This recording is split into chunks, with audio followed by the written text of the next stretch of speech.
And we're back with another episode of the Lakers Fast Break Podcast. It's Lakers post game, everyone. It's Gerald Glassford coming right back at you here for the Lakers Fast Break. Pop Culture Cosmos, where we cover the latest news and trends in pop culture each and every week, twice a week, wherever you get your podcasts. On this week's episode of the Pop Culture Cosmos, we go ahead and cover the disappointment known as Tron Ares, plus what happened last weekend at New York Comic Con, Peacemaker Season 2, and more.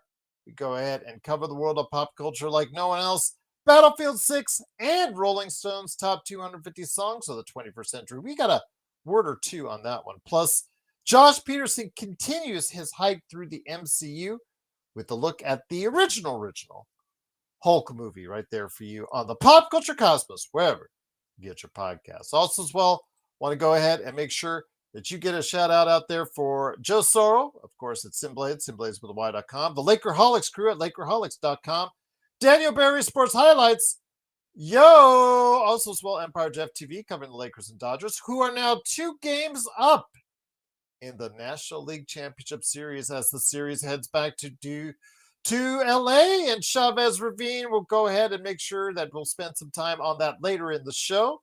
Talk about some Dodger Blue there for you. Also, as well, of course, our good friends like Legend from I Got Next Sports Media, Alfred Esmond, and more. Also, want to make sure that you check out what we're doing with my NBA team previews. I want to give a big shout out to Peter Sampson. He must have shared that. The team preview I did with him, because it's really gone quite well on that one. It's our biggest NBA team preview to date, where we talk about the Portland Trailblazers, Young Hansen, of course, all the great players on the Blazers, and more. Go ahead and talk about them. Plus, also, Kevin Samani previewed the Sacramento Kings on the latest published episode to everyone out there. And if you're a member for just $2.99 a month, you're getting my San Antonio Spurs team preview with Megan Price. Yes, she is back talking the San Antonio Spurs, and members can see it right now, right? If you're just $2.99 a month, but the rest of you can see it a little bit later, in a day or so. So be able to check that out. But covering all 29 other teams in the NBA for you right here at the Lakers Fast Break Podcast. Plus, I've got a special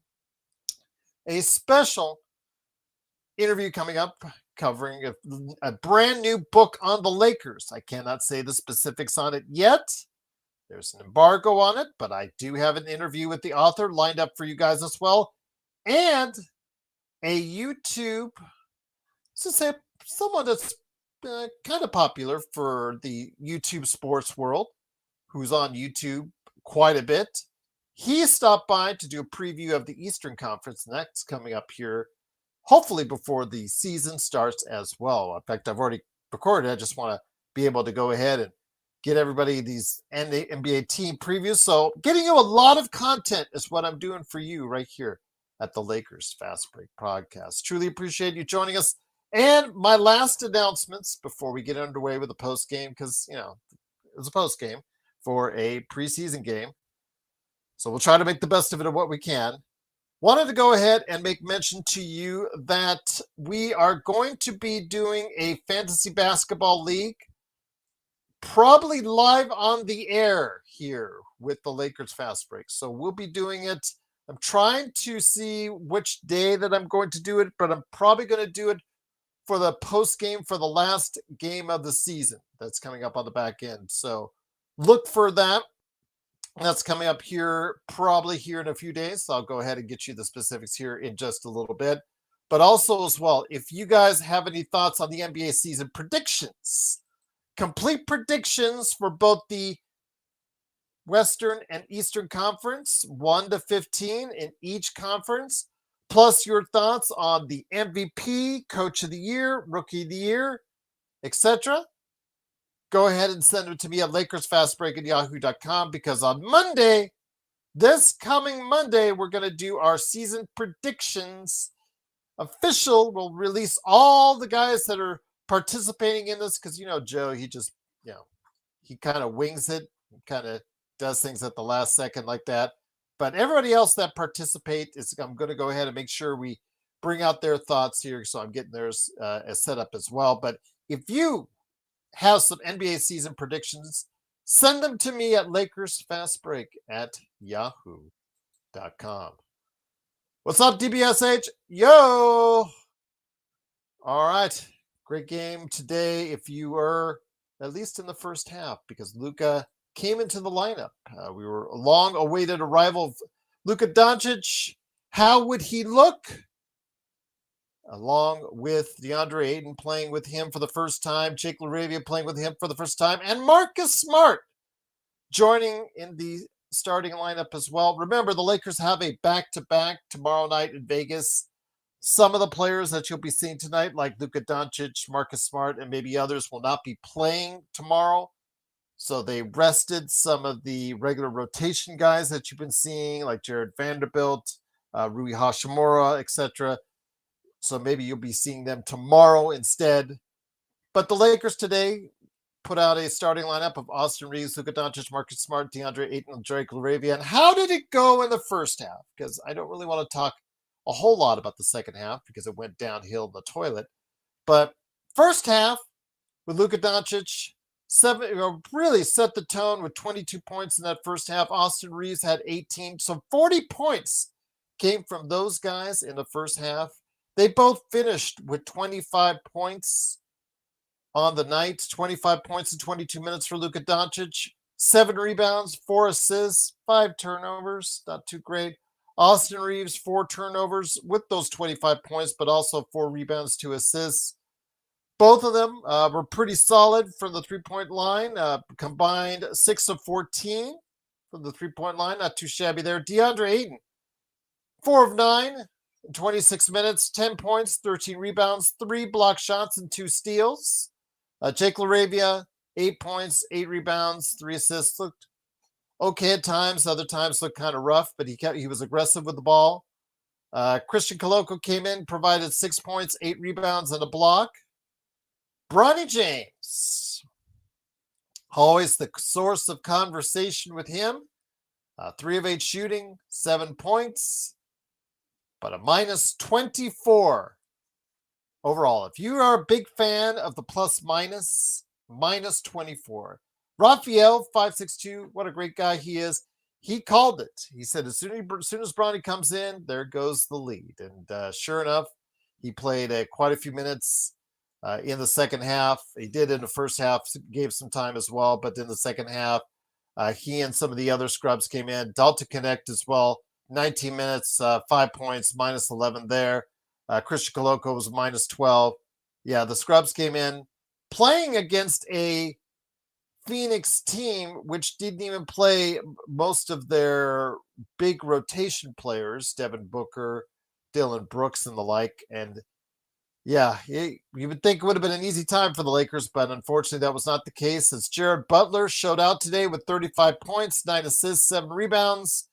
And Jordan Goodwin in his revenge game on the Lakers, 36 minutes, 24 points, a plus 14 on the night, as the Phoenix Suns in the second half overwhelmed the Lakers and pulled away 113-104. There you go. Yep, absolutely indeed. But great to have you guys here. Bronny, people are getting tired of you. I've received complaints about you.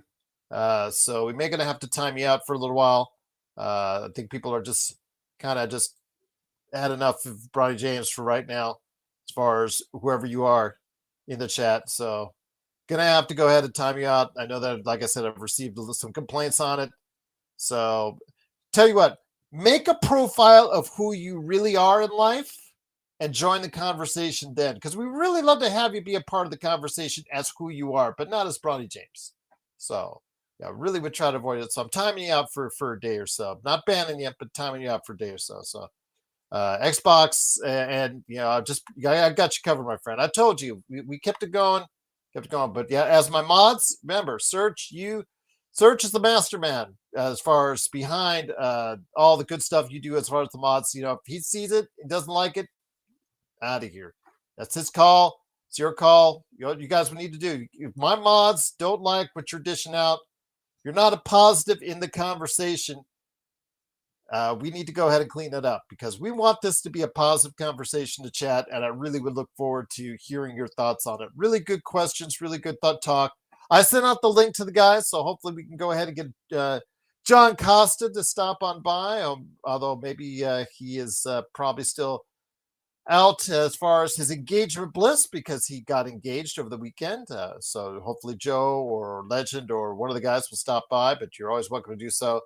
All right, right there for you. But it is, of course, the Lakers fast break. No Joker, what's up? Great to have you back in. Johnny, great to have you back here as well. Gregory, good to have you here. Of course, Xbox Sports Baby, JY, Eli, good to have you here. I know Eli is the Phoenix Suns fan, but you know what? He's a positive, and anytime he stops by, he's a Phoenix Suns fan. So you had some positives to take away from tonight. I hope this means that for you guys, Butler and Goodwin will get time in the rotation for the Phoenix Suns. Those two have bounced around the league, especially Butler. I know that there was a lot of promise when it came to Butler when Butler first came in the league, but didn't quite fulfill it. But maybe now, if he can shoot, I wouldn't ask him to shoot 50% for you guys from three like he did tonight, but if he can come off the bench and provide some scoring for you and some decent defense, you know what? That could be really helpful to your rotation. The same thing with Goodwin as well. And hopefully it just doesn't take the Lakers for him to play like that, because if that's the case, that's something like you only play the Lakers so many times a year. But again, very positive for you guys with Butler and Goodwin tonight. Come on, Malawak. This is something I talked about in the first game where they only played him in the fourth quarter of that first game. And I'm thinking to myself, this guy's the number one draft choice for your team, and he's only getting 5-7 minutes a game. Well, he played finally 31 minutes, real minutes tonight, and scored 17 points, 8 rebounds, 2 block shots, 3 steals. Again, showing a lot of potential, and maybe if they give him more minutes and looks like this, it'll hopefully be able to boost his career and potential even more for you guys in Phoenix. So yeah, it's good, nice to see a good young big man like that, hopefully playing well for you guys going forward. No Joker says, haha, what is it with Goodwin? We know what his ceiling is. High point is 43.5% field goals. That's not going to do us anything to get us in the second round. We need more. Yes, but as long as Bronny takes up a spot on the roster, guys like Jordan Goodwin, or if you like RJ Davis, or if you like another player, it's what you're going to have to do. It's a prevention from allowing the Lakers to go ahead and maybe have a full, even a little bit better bench than they have now, but we'll see. It would have been nice to have kept Goodwin. I just think that the effort that he gives out there is something that Bronny, first off, who has been accused of lollygagging at times, especially on his transition defense, as was pointed out by Awful Coaching, if you checked out his latest video on YouTube, yes, he screams, and yes, he calls the names to Bronny, this and that. Some of it's unfair, some that's a little bit over the top, but that's his deal. But he does point out some effective things and what Bronny needs to work on in his game. And we saw a lot of that tonight. The transition defense for the Lakers has been abysmal. And that's something, if JJ does not get that right or get that better, that could be a problem for us all season long. Eli said, I just hope you guys don't get your hopes up with Aiden. Trust me. Again, Eli, I got a message earlier today. I guess on some of the Portland boards, they're monitoring Aiden and how he struggled in the first 2 games. Didn't do so bad in the last game, but in the first 2 games, they were monitoring it like a hawk and just waiting to rub it in on us Lakers fans. So I'm like, Eli and to Portland, all I'll say is this. Again, I said it to the gentleman who is Scooby. I think it was. Shout out to you, Scooby, by the way, if you're watching. I'll put it to you like this. Again, we got him on the cheap. You know what? If it doesn't work out, it doesn't work out. It's not like the Lakers made a huge investment in him.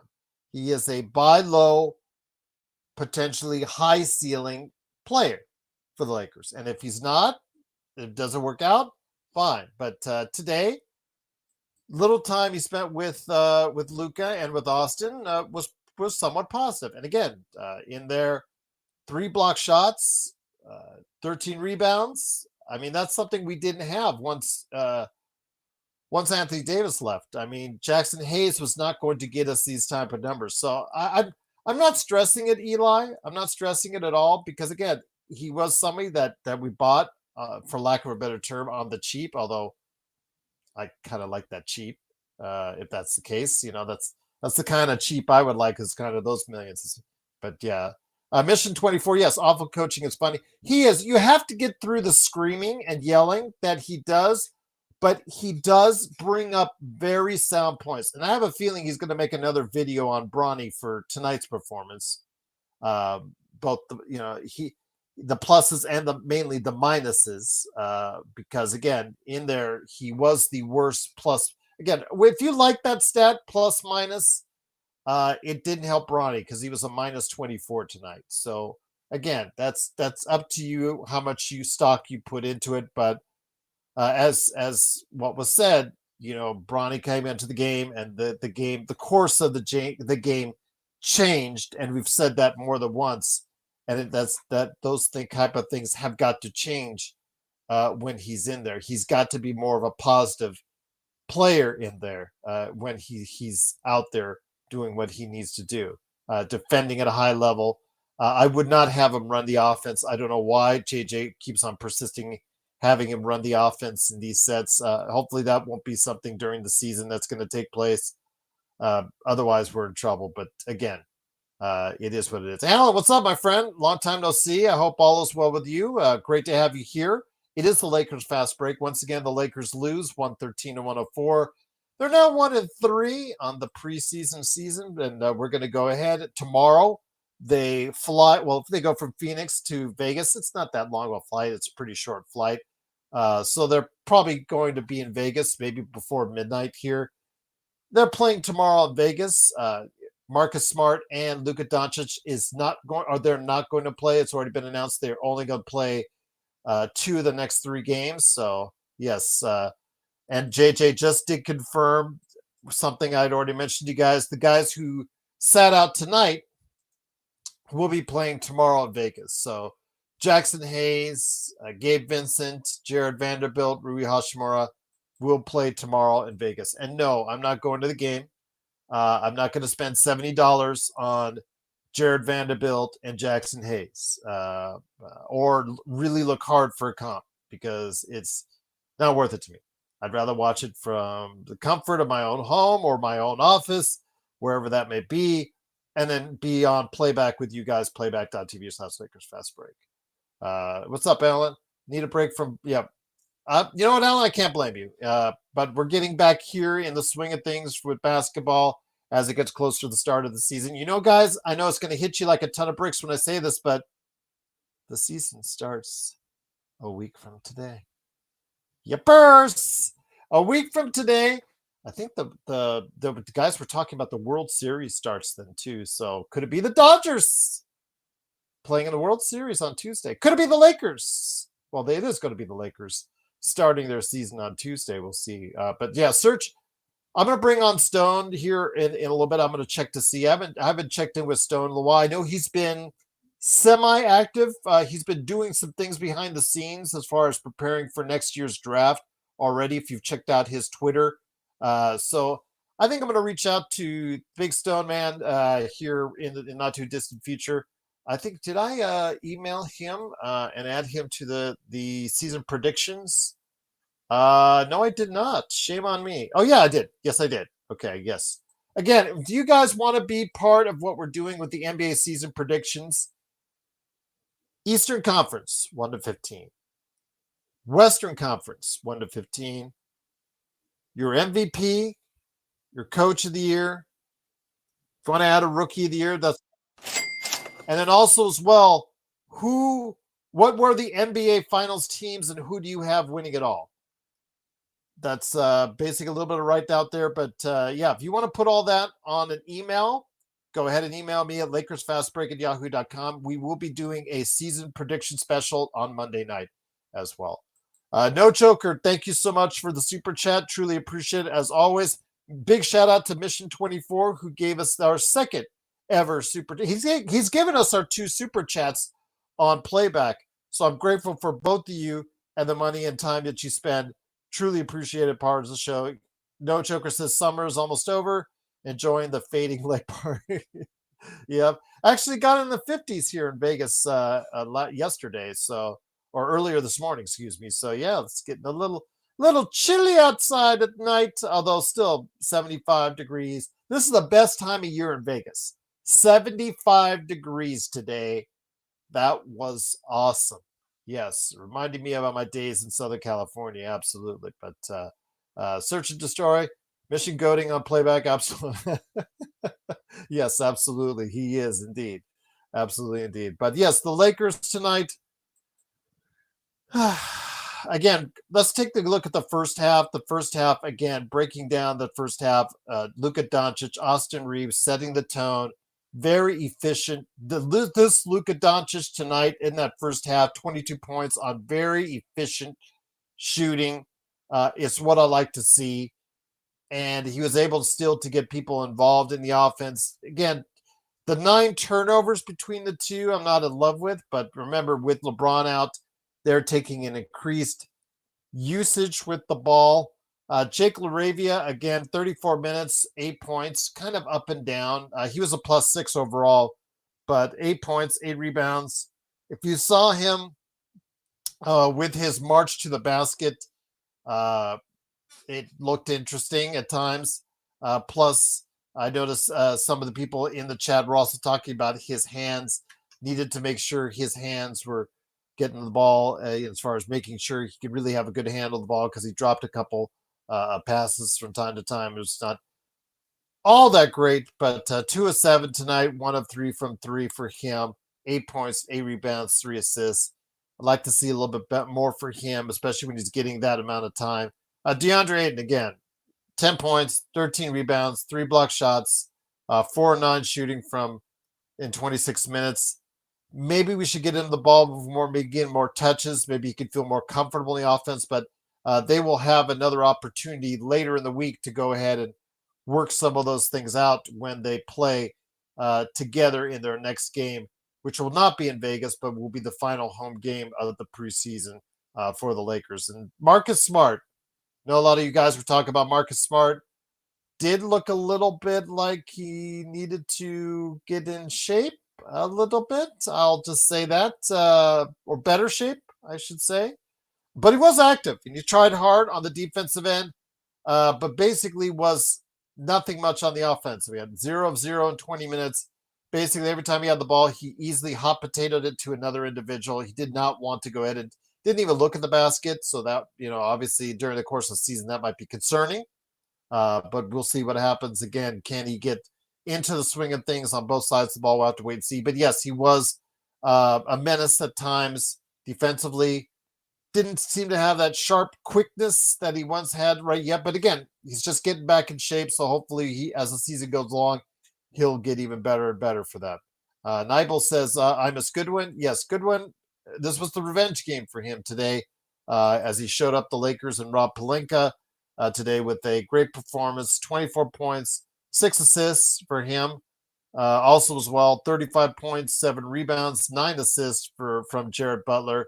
Hopefully those guys have earned a regular rotation minutes for themselves in the Phoenix Suns rotation, but we'll see what happens there. Mission 24 says, if you were to purchase a Dodgers jersey for an LFB Dodger fan, which jersey would it be? Okay, I can't decide. If I was to purchase a Dodgers jersey for an LFB Dodger fan, I would say it's Ohtani. I think Ohtani seems to translate the best, but right now Snell is your MVP of the playoffs right now. So a lot of things you have to consider there, but Snell has been almost untouchable in this playoffs at 3-0. That's an excellent question, M24, but I think it starts and stops with Ohtani. I know he's struggled the entire playoffs so far, but that's the thing. That's the beauty of what the Dodgers have done. And I said that on both playback and also on Joe's show, the Joe Sorrell experiment last night, is that the Dodgers have been able to do this without Ohtani giving you much as a pitcher or a hitter as of yet. And I really find that really cool that they're able to do it. And just hopefully Ohtani will break out when the Dodgers need it the most. But yeah, great to have you here. By the way, guys, again, want to send out my love to Drip Show at Drip Show Shop on Instagram and Twitter, at Drip Show Shop on Instagram and Twitter. See that canvas art right there? That was made by Drip Show. Excellent quality, fantastic. The idea that he put it in a Genesis cartridge like that was just truly sensational and inspiring, because he knows my love for pop culture, video games, and the Lakers. So if you want something like that in your life, great canvas art, hat, t-shirt, pillow. He's done a lot of stuff for the guys, and I'll tell you what, he truly does a great job of whatever he's doing, and he could do a great job for you. Just go ahead, follow him on Instagram and Twitter at Drip Show Shop. He'll go ahead, send him a message, tell him what you want. He'll tell you the price, and he'll go ahead and make sure that he's got something really working for you. You'll love his work. Chris, the art director, he just does a tremendous job indeed. All right, what's going on here? Xbox, SPS. Yeah. Catching up with you guys, you and Mark, SB. So Nibel says our defense looks cooked. Not gonna lie, like Goodwin looks a lot better than Marcus Smart, and that's yes, that is correct. Remember, Nibel, great question. In order to get Marcus Smart, or the name Marcus Smart right now, because it's right now name only right now, we have to see more. But again, I don't want to go too much off of the 20 minutes that we've seen so far, because it's just getting back into the swing of things. We'll see if he can get even more in this next game. But you're right. Shake Milton was let go of his non-guaranteed contract. And then also as well, of course, Jordan Goodwin was let go as well in order to get the money to sign Marcus Smart. No, Nibel, you're not wrong at all. The Lakers on defense still have some issues. Their transition defense is abysmal. Absolutely abysmal. And this is something that was not really great last year as well. I'm hoping JJ can address it, because it's something of great concern. And we saw that more and more in the second half as the Lakers started to tire and put more subs in there. Their defense on that end became less and less effective. It was really active in the first quarter, and led by Marcus Smart, initiating quite a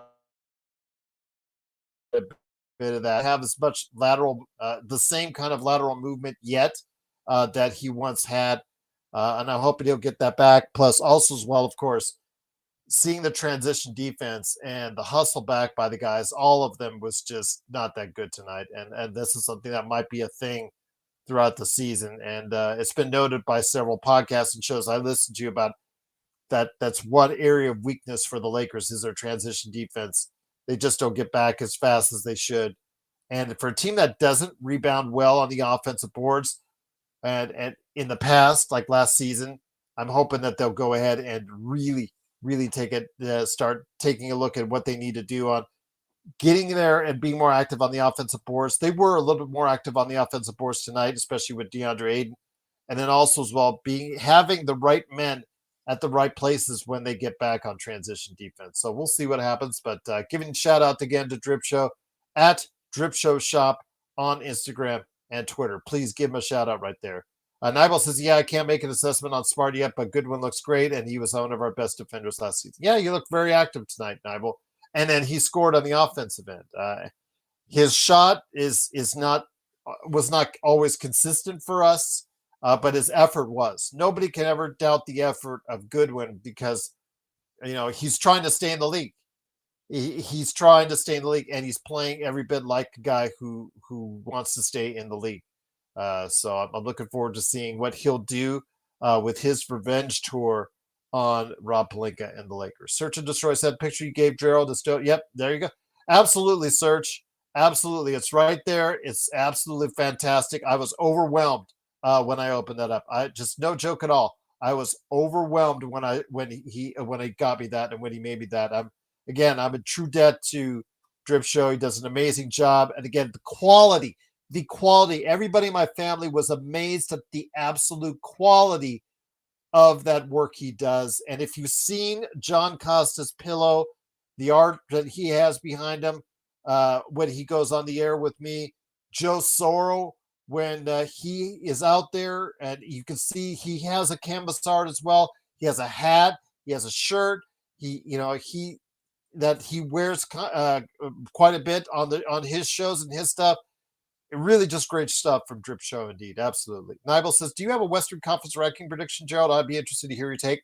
Nibel, that's a great question because on the 20th, I am going to give it in detail. I have talked about on this show where I thought the Lakers would be. I've said 3rd through 6th. Now I'm thinking 3rd through 7th.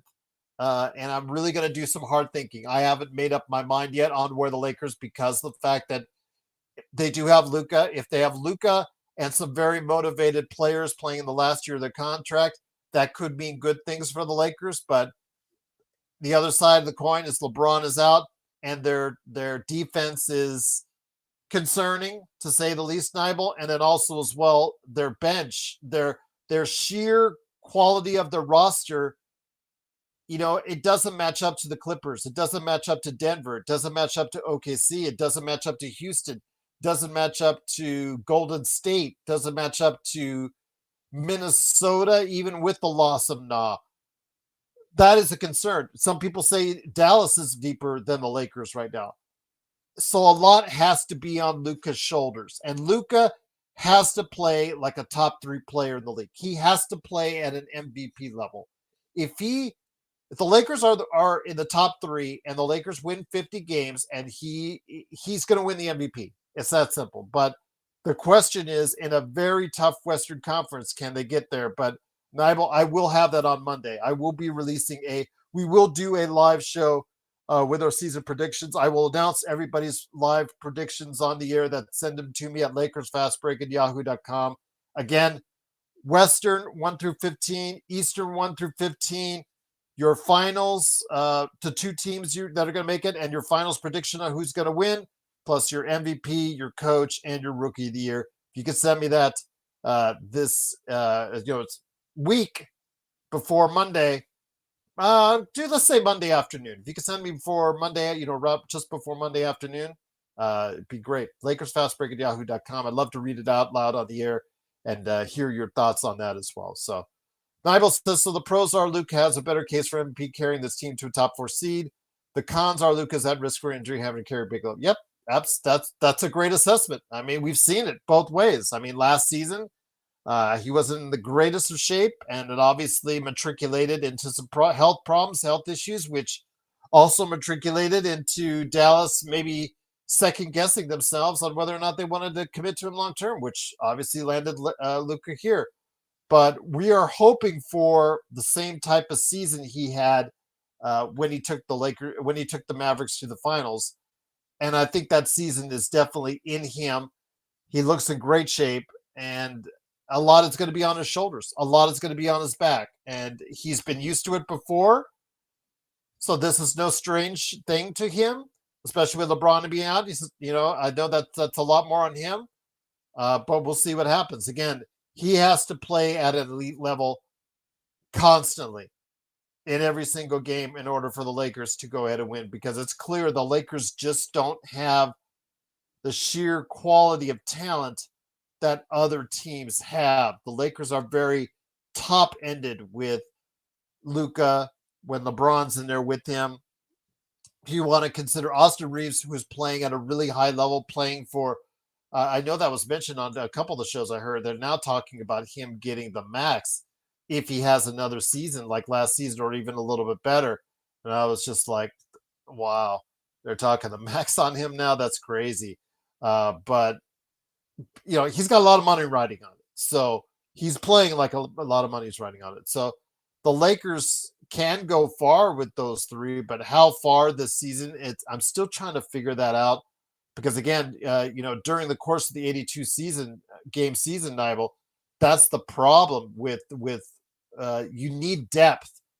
You're going to get those little injuries. Luka's not going to probably play every game.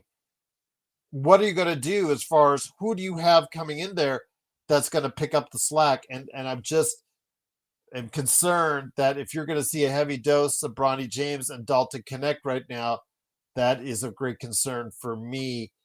Going forward, if they're part of the rotation. And I will wait and see how that works out. But again, we're going to see tomorrow in Vegas, no Luka, no Marcus Smart, but you will see tomorrow, you will see Rui Hashimura, Gabe Vincent, Jared Vanderbilt, and Jackson Hayes. And I know that does not strike fear in the other teams in the NBA around the league. Rui Hashimura, but it's the thing again with those guys. All those guys have something in common, except for Vanderbilt. I'm sorry, except for Vanderbilt. Three of those four guys have something in common: is that they're playing for new contracts. So those guys will be playing this season to the best of their ability. They will try to be available as much as they can because of the fact that a lot of money is riding on it in the offseason. And in the case of like a Jackson Hayes and a Gabe Vincent, they're very NBA lives indeed. Because if Gabe Vincent has a bad season, then can he get another job in the NBA? Jackson Hayes, same thing. Jackson Hayes has been in the league 7-8 years now. Is he still a guy that people can count on to play at an effective level as a backup on an NBA team? So we'll have to see how that correlates itself throughout the rest of the season. And if the Lakers do win, Nibel and everyone out there, if the Lakers do win 50 games and end up in the top 3 seed in the Western Conference, a lot of it's going to be based off of Luka having a memorable MVP-like season or MVP-level season. And B, it's because those players like DeAndre Ayton, like Jackson Hayes, like Gabe Vincent, like Rui Hashimura, like Austin Reeves, all those guys are going to play like their very NBA futures are on the line. And there's a lot of financial motivation. And financial motivation can do a lot to spur you through good things through the rest of the regular season. Playoffs will be different, of course. Everybody turns it up on the playoffs, but for the regular season, it might be something to think about. And that's what I'm currently thinking about, Nibel, because I don't know. When I toggle, sometimes I toggle the Lakers high as third. Sometimes in my mind, I'm toggling was fourth or fifth or seventh. Things were, since the LeBron injury, I've been all over the place. So I'm going to take a little bit more time to sleep on it, but you guys will have your answer on that on Monday night show. I guarantee you on that. Nibel's asking, do you think it's a bit worrisome that our best defender on the team gets played off the floor in playoffs due to his offensive liabilities? Yes. It's been a consistent thing, Nibel. I'm not on Vando Hill. He does look better this offseason because you've got to remember he is another year removed from his double foot surgery.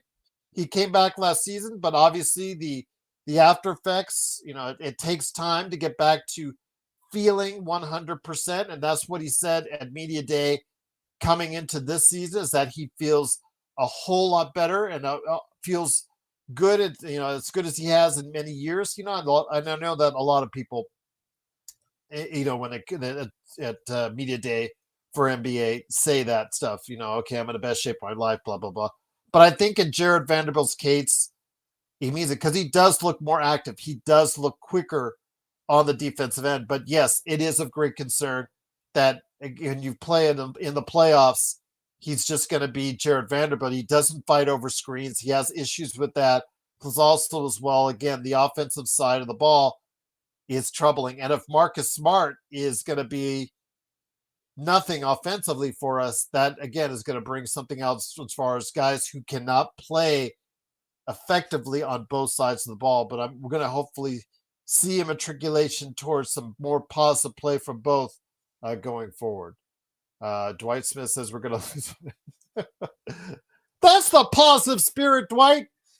Free Smoke says, what's the rules on the buyout market in March? Well, remember, after what happens with the trade deadline, those that are bought out of their contracts, again, with that, it all depends where the Lakers are under their cap. At that time, remember, should have enough because they have that open spot now.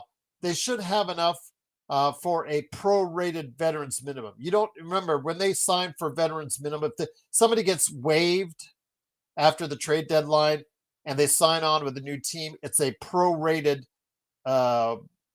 veterans minimum, or it's a prorated minimum for whatever it is, however many games that there are left in the season. So, let's say it's 20 games, 25 games, what have you. They only get paid for those games. They won't get the full veterans minimum, which the Lakers can't afford to give out right now because they're so close to the second tax apron. But yes, it's definitely something I'm looking forward to see how that works out because the Lakers do need help and they do need more depth on that. Nibel says, I saw the stat and Vando shot 36% from layups last season in the playoffs. Yeah, he is terrible driving to the basket last season. He's a little bit more effective against Golden State, if you remember. But there were still some issues like around he couldn't go around Quentin Post for a layup, but he did make a couple layups more effectively.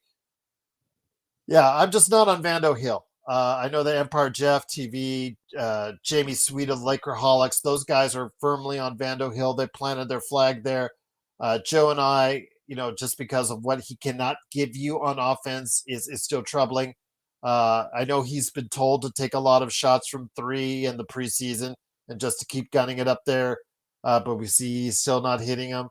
It's just something about who he is going forward, and you have a player that can only give you certain type of minutes and do certain type of things right there for you. There you go. Looking up for it. Once again, the Lakers, they do lose 113-104. The Lakers now fall to 1-3 on the NBA preseason. It's Gerald Glassford. Thank you so much. Truly appreciate you joining me. So the pros are Luka has about, yep, that's that. Yep, absolutely. Nibel, great to have you here. By the way, hopefully you'll like and subscribe. If you like what we do, I usually have somebody with me, whether it's a Joe Soro and John Costa. Again, congratulations to him on his engagement to his lovely future bride. Sean Grice, Magic Man Sean Grice, he is alive. And hopefully he said on playback the other day that he will stop by for some of the post games as well. Also, Legend 350 from I Got Next Sports Media sometimes stops by. Alfred Esmond, great guy as well. He stops by as well. I know those guys work out there as far as for their media coverage, and now they work a lot of hours as well. But they have a stop by. We have a lot of good people that stop by the show. The Lakerholics sometimes on the weekends, and then also as well, of course, Stone Hansen, who you guys, since you brought up earlier, I'm going to try to reach out and see if he can give us some wise Stone Hansen advice before the season starts as well. Yes. Thank you from South Africa. Absolutely. That's, I believe, our first one from South Africa. So thank you, Nibel. Truly appreciate you doing so. Welcome to being a great part of our show. It is the Lakers Fast Break. I cannot thank you enough for stopping by. It is, of course, Gerald Glasser right here at the Lakers Fast Break. The Lakers once again lose 113-104.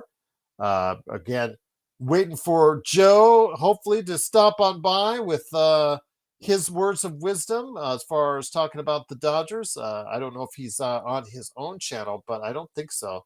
No, he's not. So he's probably doing something right now, Joe Soroism. But hopefully he'll be able to stop on by before we head on out to go ahead and be able to talk some Lakers and Dodgers. His Dodgers. Well, I'm a fan too. So there you go. But yeah, looking forward to going ahead and having Joe on to talk the Dodgers and also maybe the Lakers as well. But looking forward to that. But if not, Vari, if not, Mark, guys, come on. As it looks like tonight tonight it's just me and you guys right here. That's just fine by me. Guys are always a great crowd. And it looks like the Trolls have found another bridge for now, so to go under. So that's always a good thing right there for you. Xbox, we had some great rugby and cricket matches over the. Yeah, there you go. Absolutely. A few of us Aussies are here. Absolutely. God, that's what I love. The fact that I know from the Philippines, Australia, South Africa, UK, Brazil. I've had fans from all over those great countries and those great parts of the world say howdy to us. Japan as well. Always great to hear from you guys out there from wherever it is in your world. And we just cannot thank you enough. East Coast of America, which is right now at 1:00 in the morning. Truly appreciate you doing so and stopping by for us right here at the Lakers Fast Break. Cannot thank you enough for doing so. Truly appreciate it. An eclectic bunch. Yes, no joker. An eclectic bunch. We are indeed. I like it when the chat is full of positivity and there's no Adam Silvers or Bronny James that you have to placate to. That just frustrates you guys. I got several letters and emails about some of these guys, these trolls out there. They didn't say anything really bad or anything like that, or they were just asking like a ton of questions. Some of them good, some of them not so good.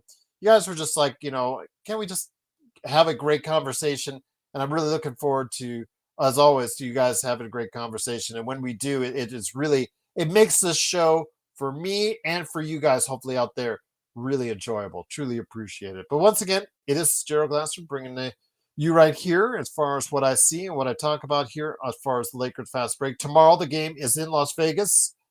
We'll see what happens with the Lakers then, as far as the Lakers coming in to believe I play the Dallas Mavericks, and Jason Kidd just got an extension, I believe a 3-year extension, if I'm not mistaken. So congratulations to him. I know it's been always a up and down roller coaster ride there in Dallas. But Austin Reeves on Luka Doncic, one-legged three that he breaks out from time to time. He said, I told him it's a blessing every now and then. So, yes, absolutely. Talking about Luka pulling out the one-leg three-point shot try out there. But yes, definitely looking forward to seeing what the Lakers will do tomorrow without Luka, without LeBron, without most likely Austin Reeves, Marcus Smart, because I don't think those guys are going to be playing back-to-back. They'll just be there waiting to hit the tables, playing some blackjack or poker right here in Las Vegas tomorrow. But looking forward to that. Hey, Stefan, great to have you here. Let's go. Absolutely, indeed. Once again, the Lakers lose 113 to 104. Stefan, great to have you here. I know that. Thank you, Stefan. I know that you mentioned in the comments the other day after you watched the show about if you would say, because you were talking about Russell Westbrook. And Russell Westbrook, I'm going to be honest with you, Stefan, because I know you weren't here back when the trade happened to the Lakers. And I was in LA at the start of that day when that happened, but I was so mad. I drove from Los Angeles, Las Vegas, going an excessive speed. I'll just leave it at that. And got here. I was motivated to come on the air to tell people how much I just didn't like the trade, because Westbrook, his style of play was not conducive to what the Lakers could do. His outside shot issues and whatnot, I just didn't think of it. And obviously, I was right. It was something where it just wasn't a good fit. Now, is he a Hall of Fame player? No doubt, Stefan. You're right. He's a great player. Over the course of his career, has had a great career. But at this stage of his career, for every positive thing he does, it's just there's some head scratching things. There's some headache inducing things. And I'm not sure these coaches, the coaches just, I don't know how much they want to deal with it. So, yes, do I think he's coming back into the league this year? I think somebody will sign him when they're able to afford it, because you got to remember, now most of these rosters are set, or they're going to be set by the weekend, because there's going to be some cuts and whatnot coming up here in the next few days. Brooklyn just recently cut some players. But yes, there's going to be some more cuts in the coming days to get down to the 14 or 15 man roster. But with Westbrook, I think he has to wait until it gets to a point in the season where they prorate enough to where some of these teams can afford it under the current salary cap, where it fits. I think it's right now a question of money. But you were talking about how you would love to see Bronny versus Russell Westbrook, and very tongue-in-cheekly, I said, I'm glad it's one of us wants to see that, because I'm not sure I would. But again, it was great to have you in the comments on that. Cannot thank you enough for stopping by, Stefan, and continue to watch our show. Hope all is well with you. Yes, great to have you here. Bloodhound, what's up, my friend? Always the under-the-radar MVP of the show right there in our chat. Bloodhound, you do a great job. You bring up some great facts each and every time. Again, he's giving a shout out to Serge, who is the inspiration of Idaho right there.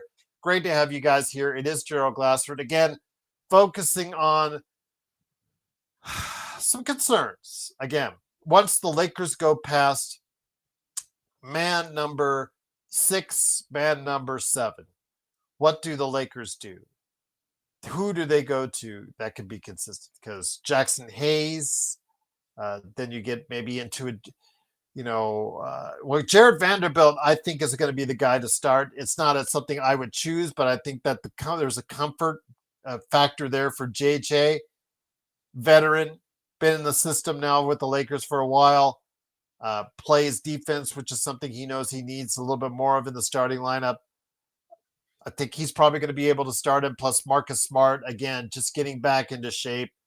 I have a feeling that Jared Vanderbilt's probably going to be your replacement for LeBron. It's just a guess. Nothing I really know about yet so far. Could be Laravia, but Laravia's up and, as you saw tonight, just up and down with Laravia right now. Still a young player, 23 years old, I think. So again, it's still a work in progress with him. But I think if JJ has a comfortability factor with some of the veterans, just because, these coaches, they always love to put the veterans in because they're a known brand, they're a known name, a known quantity, so to speak. The player with the higher potential may not always get as much minutes as the guy that they feel comfortable with. It's like comfort food to these guys sometimes.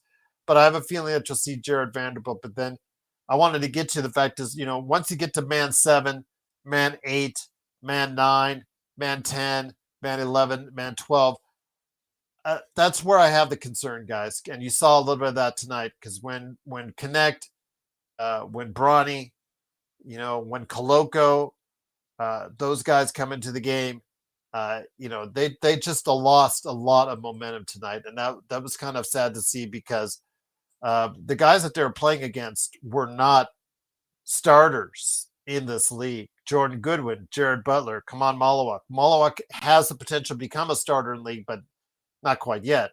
Rasheer Fleming was also a second-round draft choice as well. Nigel Hayes-Davis, also a kid who's trying to make a roster. And then you had Isaiah Livers, C.J. Huntley, David Duke, Kobe Bree. These guys are trying to make rosters. And today you helped their cause. It was just so disappointing to see that from those guys coming off the bench tonight, how they just could not give the kind of pushback that you need. They didn't play with aggression. They didn't hustle back on transition defense, and it was just straight, kind of troubling to see. Tough. we thought you fell asleep when the camera went to your ceiling fan. Tough. We thought you fell asleep on the playback. So that's all. That's it. But did you guys talk about that? Well, yes, we did. Great shooting percentage. Okay, let's go ahead and see what you're talking about, Stefan. Luka and Austin. Yes, tonight, Stefan, in that first half, yes, they did. Let's talk about the positives, which was Luka and Austin tonight in that first half. 40 points combined, but it was the efficiency, especially by Luka Doncic, that was really, really a plus sign for the Lakers tonight. And a lot of people were very pleased with what they saw from Luka in that first half. I know I was. And I was really, really happy with what I saw from Luka. Again, the turnovers, 9 turnovers between the two. Wish they could cut that down a little bit because they were trying to force the ball and force the action a little bit too much at times. But again, scoring-wise, both were pretty efficient tonight, especially Luka. And 40 points in that first half really, absolutely just kind of concerning. Stefan says 37.5% for the field is a massive win. Yeah, and no, because again, he was 3 of 8 today, 0-2 from 3, 4 rebounds, 2 assists, had some decent plays at times, but again, I really want to point out to this, and this is not just the first time this has been pointed out, Stefan. I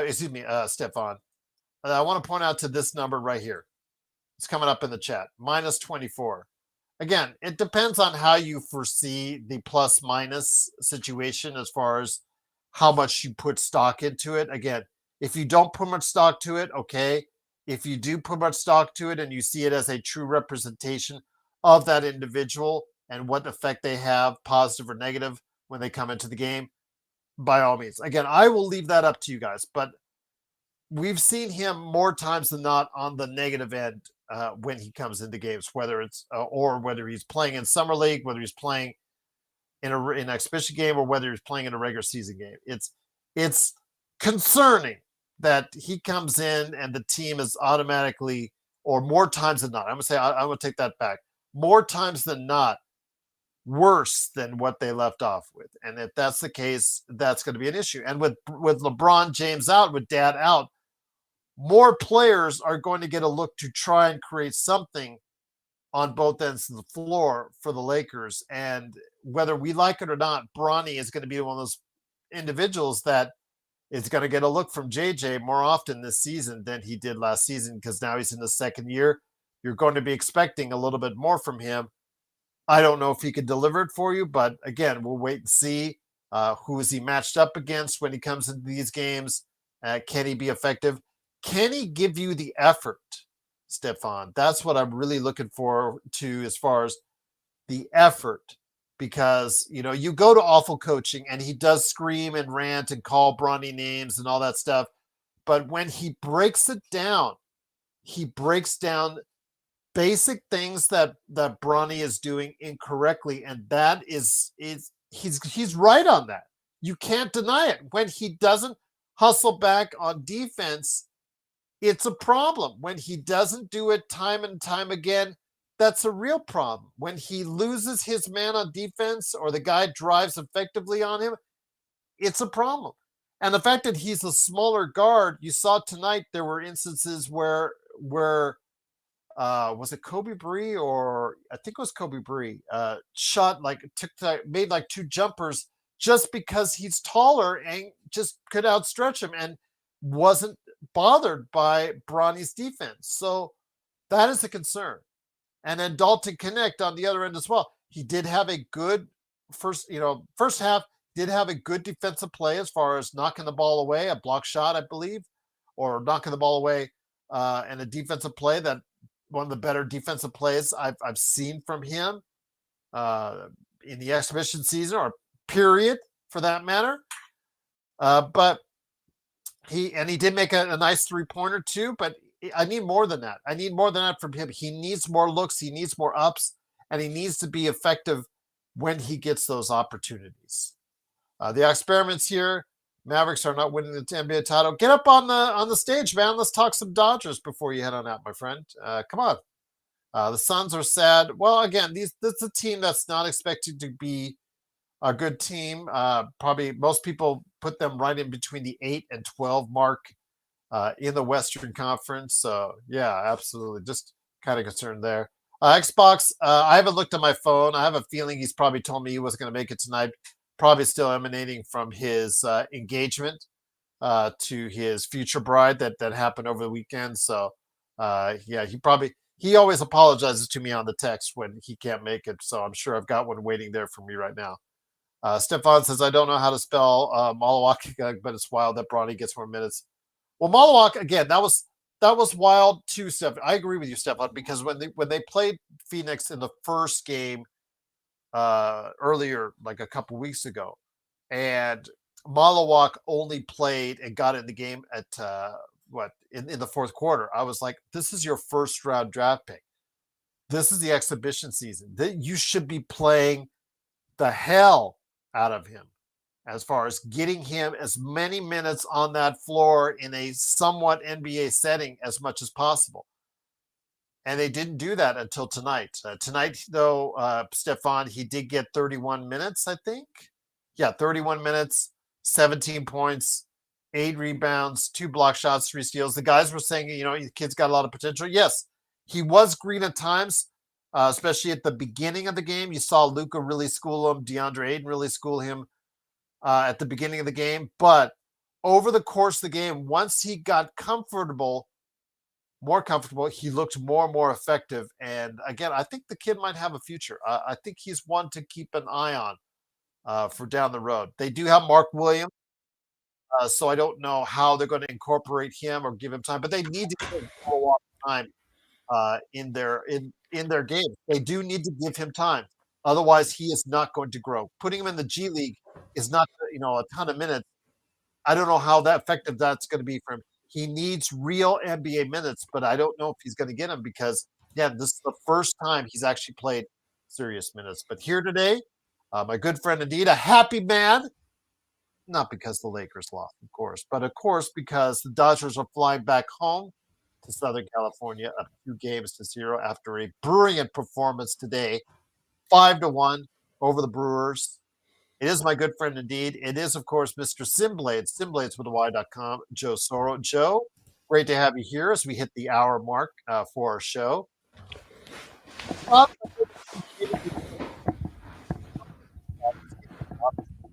tell you anything disparaging otherwise, because watching the Dodgers today was a complete success story and great to see. But anything you can take away from the Lakers? I don't know how much of the first half you saw, because I'd take more from that than you can the dismal second half. But what did you see during the course of today's game? I didn't see anything in the first, really. Even when I was on playback with you guys, I was preoccupied with activities and post-game Dodger commentary. I will watch it tonight when I get off air. But in listening to you guys and I guess box score watching, it looked like the Lakers had a lot of success with their regulars, and then things went haywire. I remember, I think it was 71-57 at one point, and then I went and did the You did the dishes. dishes, yeah. Yeah, I couldn't handle the dishes in the sink anymore. There was a huge pot in there and some dishes, and I'm like, I can't do this. I got to clean this. So I cleaned it, and then came back, and they were down 6. I'm like, what the hell just happened? I washed the dishes for like 12 minutes. So what is the issue with that? And it's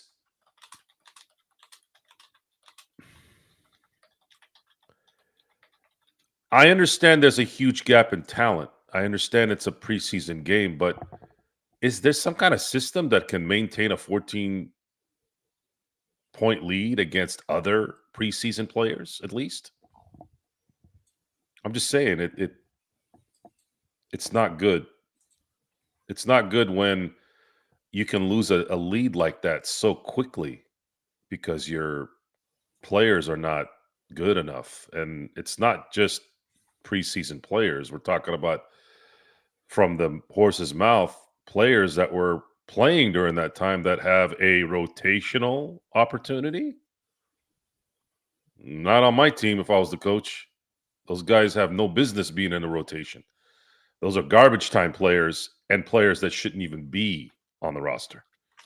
That is because the results are what they are.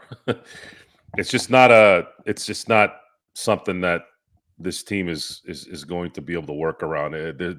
There's a lot of exploiting on those fronts. The Lakers are going to need to do their best to play likely the first 15 games without LeBron James at the most. It might be 10 games, who knows?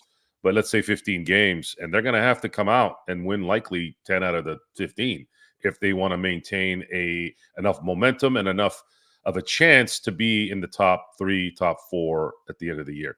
Might be easier this year too, considering the situations now with Fred VanVleet coming up lame in Houston, with another year that goes on with Denver, and we don't know what Jamal Murray's health is going to be like. If he continues to be unhealthy, that could be an advantage for the league or for the conference. OKC is going to be likely okay, but that's normal.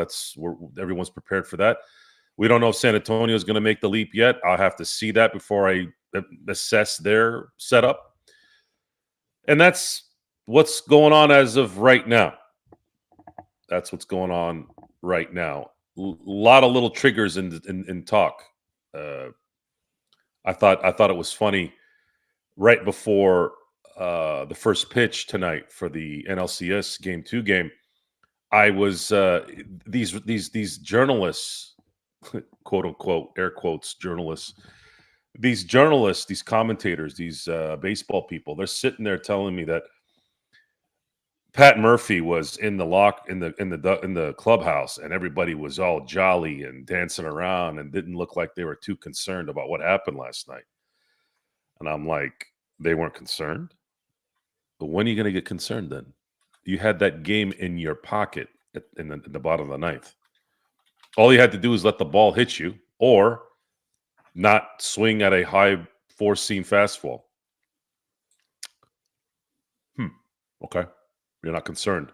That was the first sign that gave me, I think the Dodgers might get this. I didn't know 100%, but it was one of those feelings where later you remember that thought and you're like, yep, that was a little bit of a trigger. And turns out that we saw a masterpiece of pitching last night, and then it was equaled. It would have been equaled if Roberts had left Snell in, arguments aside. It was equaled a night later, which it's just like, man, imagine if we had back-to-back complete games. You barely get a complete game once a year if you're lucky. Back-to-back on the road against the best team record-wise in the league. It's eerily similar to the 2001 Lakers right now. It's becoming eerily. Think about it, Gerald. Think about this. What did the Lakers do in the conference finals / NLCS, which is what the NLCS is in baseball, right? It's a conference finals, right? The equivalent in baseball. What did the Lakers do in the first two games in that series? They were on the road and they beat San Antonio. And San Antonio was the 1 seed. The Dodgers right now are 6 wins away from having their own 2001 Laker run in baseball. We will be the luckiest fan base should that happen. Yeah. I will consider myself the luckiest fan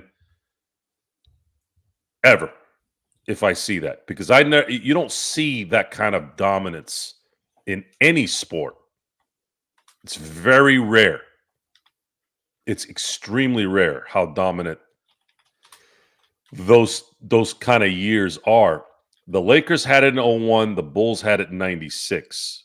The Boston Celtics had it in 86. It's just rare. It's really rare. The Warriors had it in 2017. Who else had a really dominant? I'd say maybe the Patriots in 03, 04. They went 14-2 in both of those years. So it's very rare. And the Dodgers have 6 wins to say, not only are they going to, not only is it behind domination, but it's going to create a history that is unprecedented in a lot of ways, modernly unprecedented. There's only been 3 teams that have repeated in the National League in its entire history. The 1907-08 Chicago Cubs, the 1911-1912 New York Giants, and then it was the Cincinnati Reds in 1975-76. That's it. So if the Dodgers win the next 6 games, they'll be the 4th team.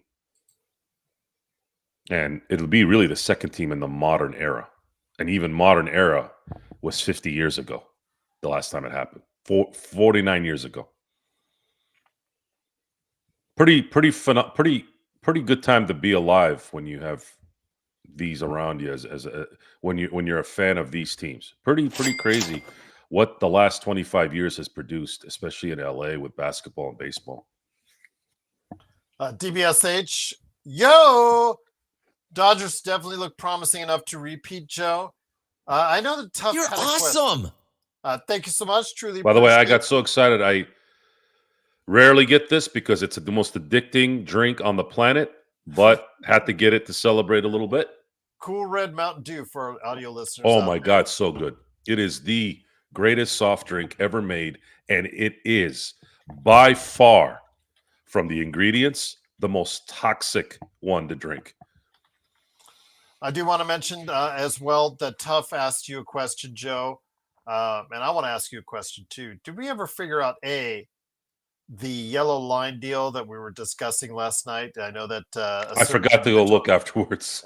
Just like said, Bronny said it was like, or whoever was playing Bronny said that was based off of individual stadiums, individual. Yeah, I can't wrap my head around that they would have like universal stuff. And then also as well, Tuff was asking you tonight when you first popped in about that strange double play and why Teo feels so bad about it.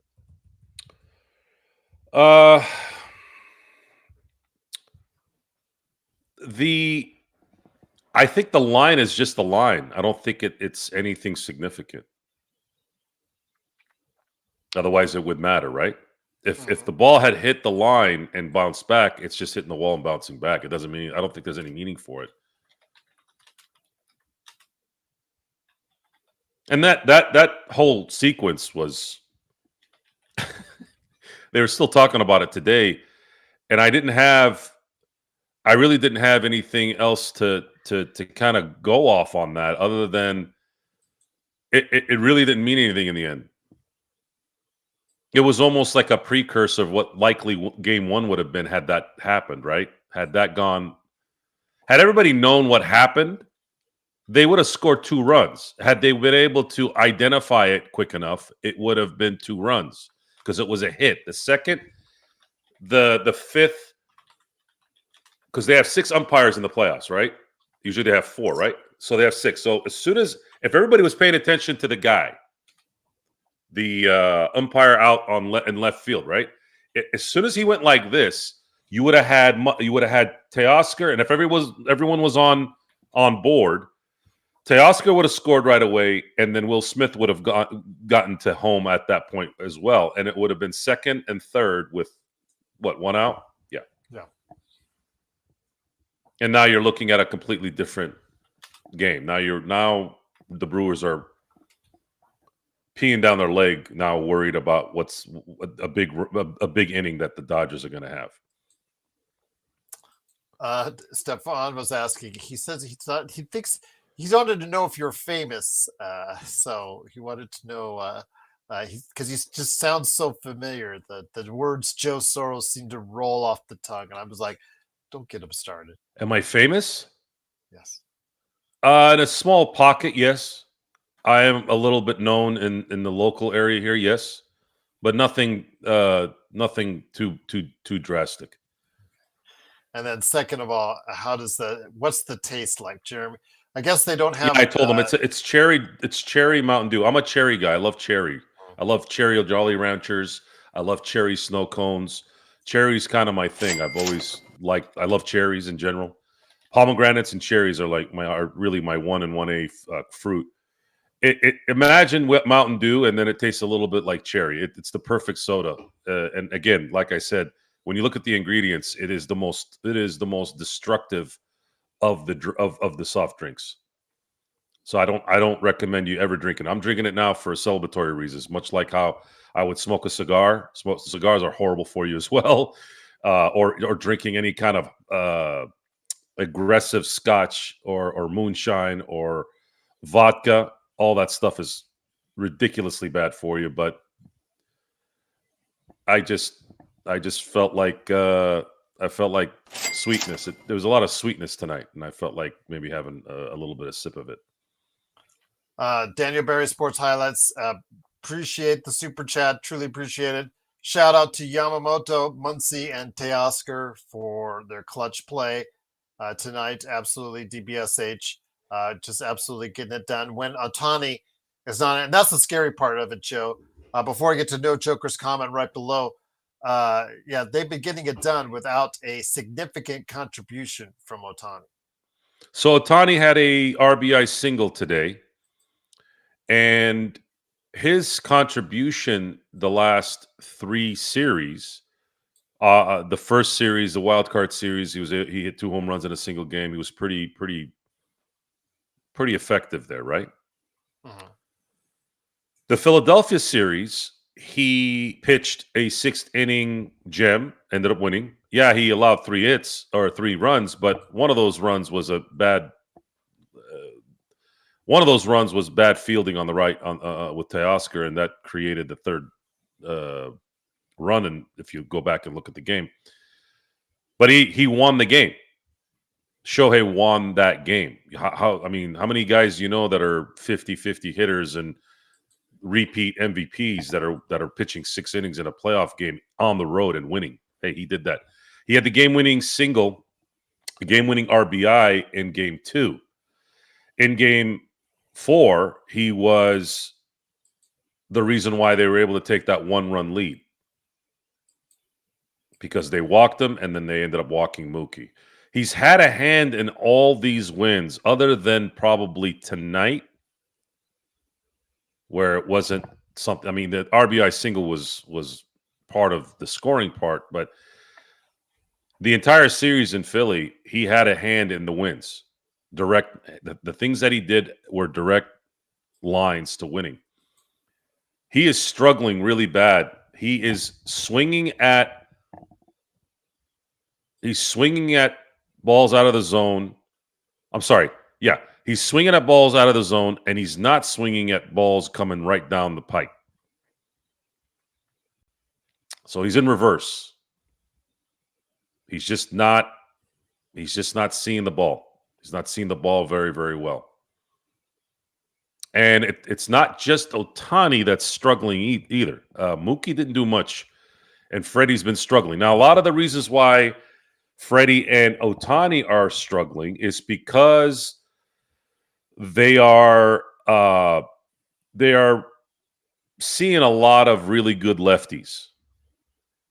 Even though Peralta is a righty today, you saw Freddie get something going with him, right? And then again, you saw, well, coincidentally, the single that Ohtani did get was off a lefty, but they saw a lot of really good lefties in the Philly series, and then they've seen a few good ones here the last two games.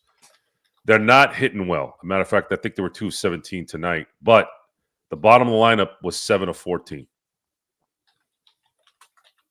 And something that needs to be brought up, and you need to understand this. Baseball's different, guys. Baseball is different. The star players only have one chance out of every 9 at bats. They're only going to give you 4, maybe if you're lucky, 5 plate appearances in close games. That's it. And everything is geared to stopping those guys. Now, what happens in the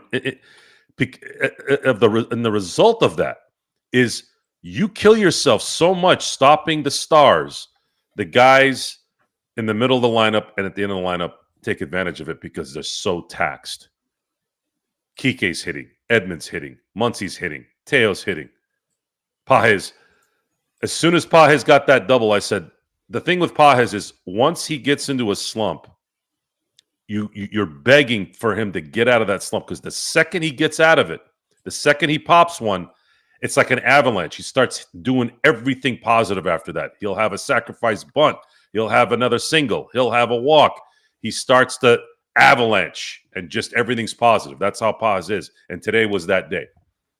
And right now, by the way, folks, right now, Kike Hernandez is the MVP of the NLCS. What a shock, Joe, that he's hitting during the postseason when he does. Yeah, he does nothing in the regular season, but man, postseason. And we had we had talked about Kike and the Conforto thing.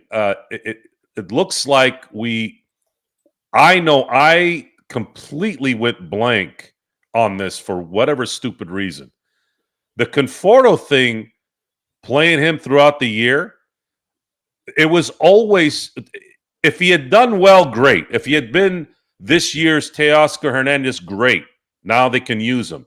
But if not, there was always that process of, we're going to play Kike we're going to play Kike in the playoffs anyway. So if he stinks, it doesn't matter. And that's exactly what happened. So what were we thinking? What were we worried about? So that's what that is. Now, Kike is the MVP right now. The only way that changes is if Blake Snell is the Game 5 pitcher. I think he's going to have to. There's going to be a lot of interesting decisions that Roberts is going to want to make. Should the Dodgers win Game 3? Do they send Snell out? No, it's not going to happen. They're going to save him for Game 5 just in case. So it's getting very, very obvious that if they do win Game 3 with Tyler Glasnow, Ohtani will pitch. Because then everyone will run into the normal rotation. Snell can start. Should they sweep in 4, Snell will start the World Series at a full rest. Yamamoto will start Game 2 in full rest. and then Tyler Glasnow full rest, or Ohtani, depending on what's going on in that series. So you're going to have everything running correctly in terms of rest for all those guys. Can I throw a curveball at you? Mm-hmm. Pardon the pun on that. Mm-hmm. For Game 4, if the Dodgers are leading 3-0, could you throw Kershaw out there? So that was the other thing. Are you going to throw Kershaw in Game 4? If they're up 3-0, I would. It's got to be. If he's going to perform at any point in time, it would be then, Joe. Yes, but I don't think it's going to happen. Okay. Because you don't tempt fate with that stuff. You can't risk. You cannot risk losing Game 4 and looking like an idiot. Now you have to win Game 5 or coming off a weird Game 4 because you thought maybe if I just do this little interesting thing. I think you have to go for the jugular at that point. You always have to go for the jugular when it comes to this late in the season. Put in Ohtani. Ohtani is going to pitch 5 to 6 innings of good baseball. Okay. If Roberts does it, I won't argue against it, but I'm pretty sure there's going to be a lot of caution. But I just don't think he's going to do it. I don't think he's going to do it. I think Ohtani will start Game 4. Ohtani will likely close out the series because I don't see Milwaukee. If they're up 3-0, I don't see Milwaukee winning Game 4. No Joker. Truly appreciate the super chat. Any of the super chats that have come my way tonight from Mission 24, No Joker, DBSH, and more. Truly cannot thank you enough for doing so. Big shout out also as well to our awesome mods out there, starting with the man, the myth, the legend himself, Search and Destroy, Vari, locking it down with his great coverage on playback.tv/Lakers Fast Break, and playback.tv/The Joe Soro Experiment. Gets its experiment there. Experiment on YouTube. Also want to go ahead and give a big shout out to Mark, JSJ, Kurt Affair, and everyone that's a mod on our channel. But No Joker, a great part of our channel as well. He was on Playback. He's asking for a Discord because he said, how about a Discord for some of us that work on a computer all day to connect and plot profile trolls? I'll tell you what, I've not had great experiences on Discord. I'm not loving the messy interface, but if there's more people like you, No Joker, I know I was asked one time in the past to do it. I will go ahead and start one up for you guys as far as it's concerned. So I'm not in love with Discord. I'm going to say that up front. I think it's a very messy interface, but I will do it for you guys. We will do what we can for you guys. If that's what you guys want, we'll get it to you right here at the Lakers Fast Break. Stefan says, I'm on Vando Hill. Again, I'm glad that you're on Vando Hill. And I believe right now that with LeBron out of the lineup, because the familiarity that JJ has with him, you'll see him tomorrow night here in Vegas. I will not be spending $70 for no Luka, no Austin, no Marcus Smart, no LeBron. You know, there's no way you get that. And frankly, I don't think anybody out there would blame me. But Joe, Vando does look more agile. He does look like another year removed from the double foot surgery has helped him, his agility wise, his speed wise, but I just can't get there yet. I can't get there yet. And I know he's probably going to be the one that JJ's going to tag as the starter in LeBron's place this upcoming start of the season. Yeah, they're going to need some defense, so Vando will provide that, and he has had his stretches in the regular season where he's valuable. Fine. Run and gun, baby. Run and gun. And nothing's going to be easier for Vando to be productive on the offense than to be running and gunning and not having to think when he does get the ball on fast breaks. See, if he has to think about catching the ball or making a layup, that's where he doesn't flourish. But if maybe he's running the break, if he's running a break with Luka and getting to the basket, Luka gets in the ball. Maybe him not being able to having to think can be a more effective finisher at that point. We'll have to wait and see. Stefan says Vando with the Wolves was epic. Vando with the Lakers, as you and I both know, Joe, started out fast, and it's been a very up and down ride ever since. And again, I would love to be back on Vandal Hill, but I'm not staking my claim there at the present time. Again, I do know he'll start the season most likely as a starter. If he does give us some really good on point defense, that'd be great. But we saw tonight with Marcus Smart, Joe, coming in. He looked like a guy that's been, guy that I said this up front, guys. 54 games in 2 years or 2 seasons. It's really hard to get that back. And today he looked like he was getting back into shape. Looked like a guy that is still needs to shed a couple pounds here or there. The effort was there on the defensive end, guys. The try is there. The want and the need, Joe, was there to try and be a disruptive force and play on the point. There's still some quickness issues. There's still some issues where he needs to get in better shape. Offensively, it was like as soon as he touched the ball, it was a hot potato. He immediately got it out of his hands because he did not want it, because he didn't even look at the basket. You and I think, would have looked at the basket more than he did today. But again, it's a work in progress. I didn't expect much in 20 minutes in his first time out, but I'm hoping for more, a little by little, and him to piece it together. But we'll wait and see when it comes to the next game he's going to play on Friday, Joe, because he's not playing tomorrow night. Is he out of shape because his feet still hurt? Well, that could be the Achilles tendonitis could be an issue as well. That's a good point. I don't like the word tendonitis and Achilles. That's usually the precursor to something bad. And it doesn't help that he's got extra weight. That's only going to make it worse. I would tighten up the diet a little bit and maybe do some extra cardio work if I were Marcus Smart. It's not a good idea to have more weight than you need to get back into basketball shape. You want to be in shape first, then get into stamina basketball shape. But I don't know how bad his tendonitis is. Marwan, thank you for subscribing. Truly appreciate it. Cannot thank you enough for being part of what we do here at the Lakers Fast Break. The Lakers, once again, they lose tonight, 113-104. But I do want to go ahead and put in the positives. I mean, we could talk about the Bronny minus 24, the Dalton minus 11, Koloko minus 12, all you want. But I want to focus in on the positives. That first half, I know you didn't get to take a good look at it, Joe, and I know you'll look back on it, be able to catch a replay of it. Luka in that first half, lighting it up. The efficiency on the offense, shot well from all over, 22 points. Him and Austin combined for 40 points in that first half. Overall, they combined for 50 points overall. I mean, you got what it was advertised when you saw Austin and Luka.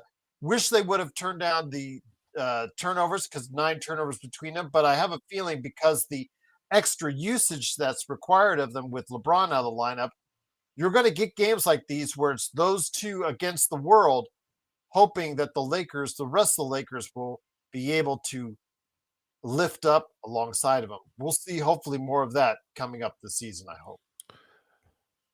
Yeah, it seems that it doesn't matter preseason or not.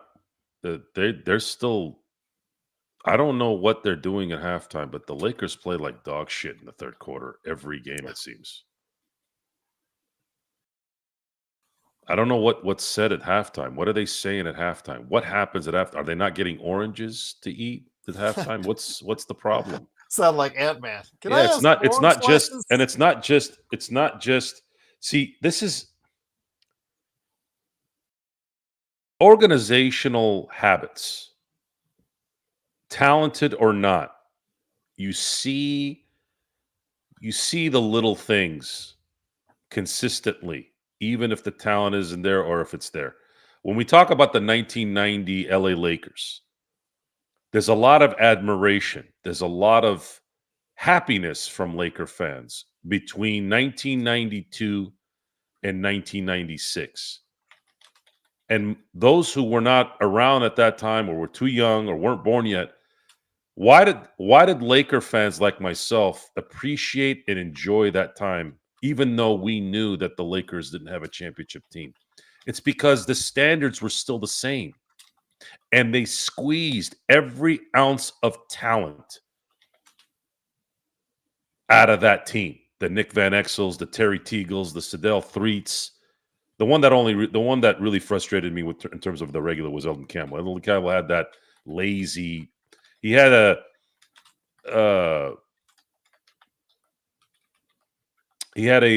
Wiggins type motor.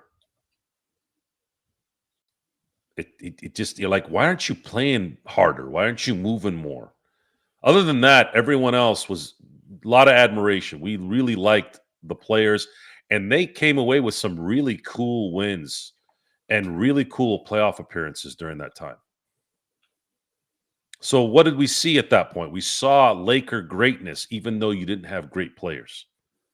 You still saw the basics. You still saw them play Laker basketball in terms of you're expected to squeeze every ounce of your talent and make sure you do your best and make sure you're effective until you get the greatness coming in, which eventually they did.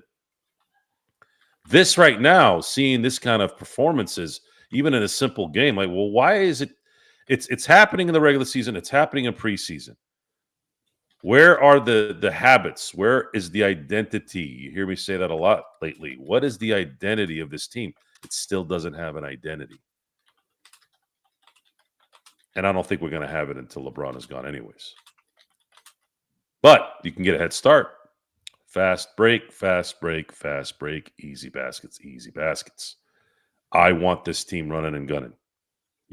Because it's going to help you in two areas. Number one, you're going to get easy baskets, and you're going to be able to play better defense that way instead of going 5, 5, 5. You've heard me say that before, right? 5, 5, 5. You're more tired when you do that. It's nice to have a guy every now and then to just sit back after the fast break and just wait for the offense to come to him. So easy baskets.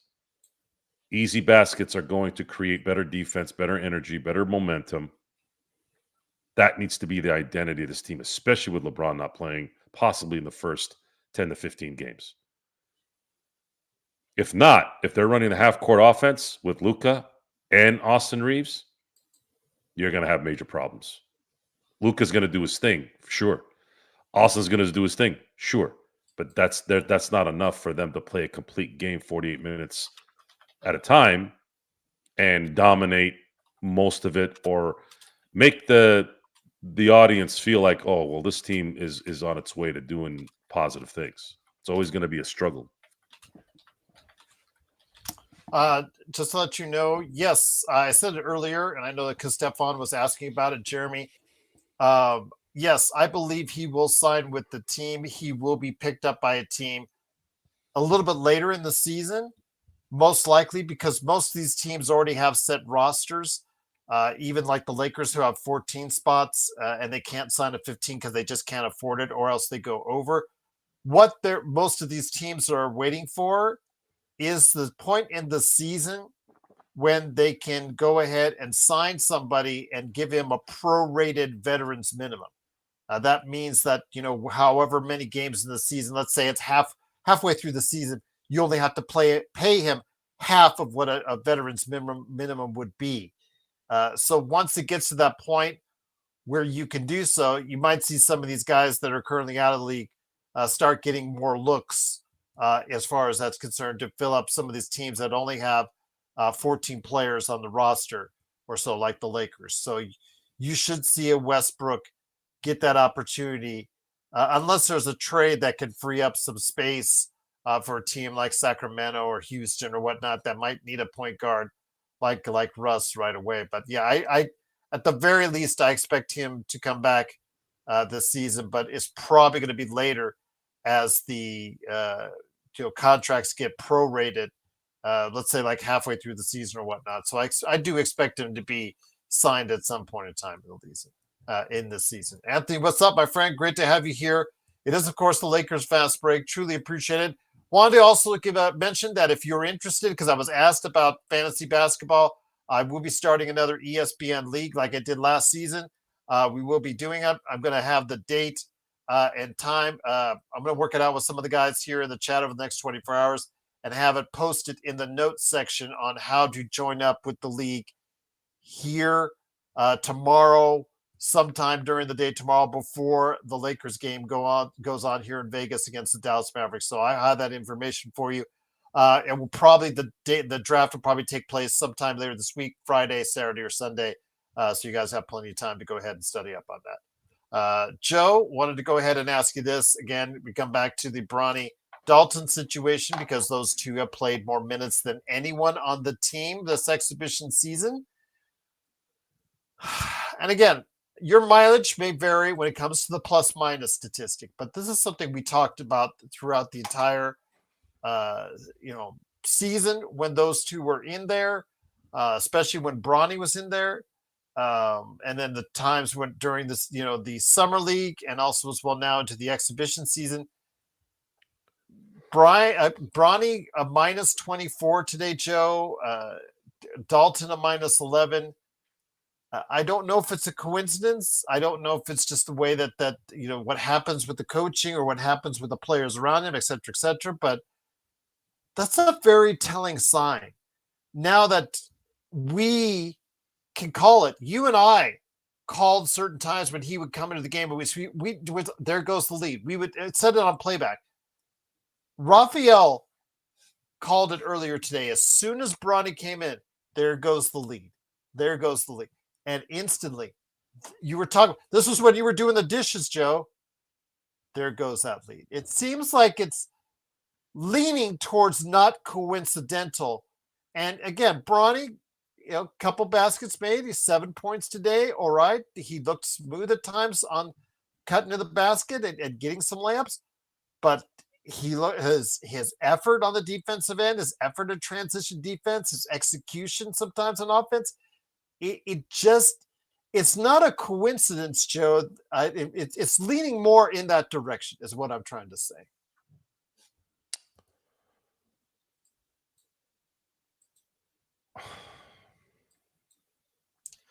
Minus 24, by far and away the worst on the team. My concern at this point is Dalton Connect.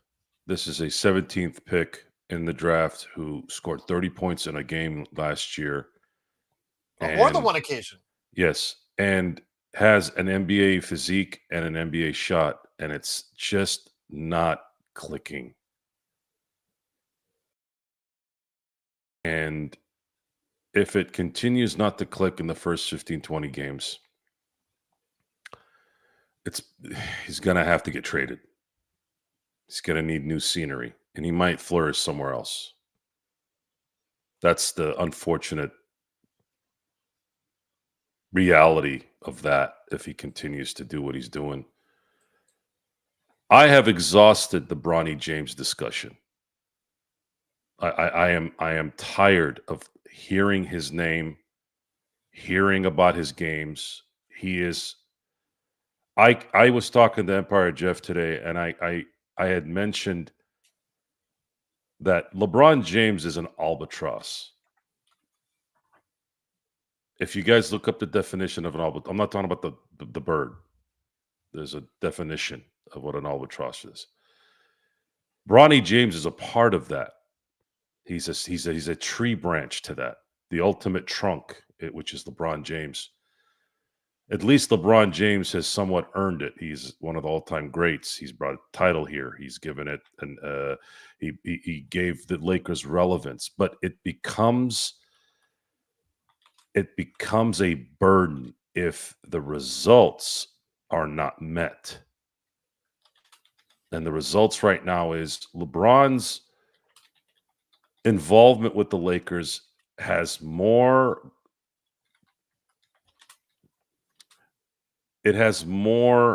traction towards the drama than the actual play on the court. And a part of that is the fact that we have to continue to talk about this fucking guy that's on the team that has no business being in the NBA. And I'm tired of listening and hearing his name, and I'm tired I have no enthusiasm to watch him play. I have a difficult time watching the Lakers play when I see him on the court. I don't want to see him. I don't want to see that he exists. I want him gone because it's constant reality of what a shit show this has been since he's been drafted. And I'm being serious here. This isn't a joke. This is a stupid experiment that has no business happening in professional sports. Nepotism in an executive, in an office environment is just that. Anyone can learn to be a secretary. Anyone can learn to be an executive. 90% of the NBA GMs in the NBA suck donkey dick at their job.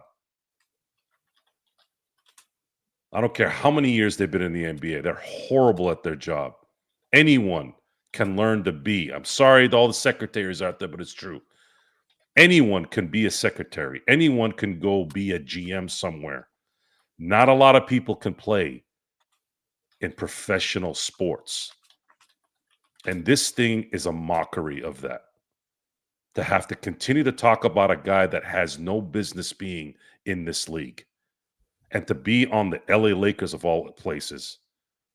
It's exhausting thinking or talking about it. I don't want him on this team. I want him gone. Stay in the G League. If you improve enough and you're an NBA player the next year or two, God bless you. I hope it happens.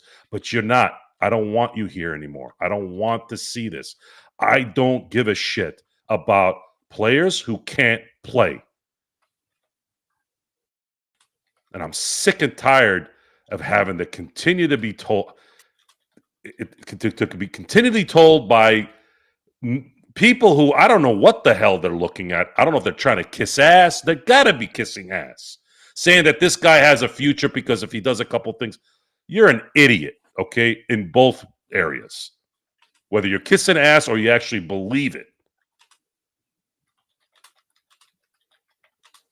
Dalton Connect is the player right now that is pissed me off in a way where it's like, dude, you have the talent,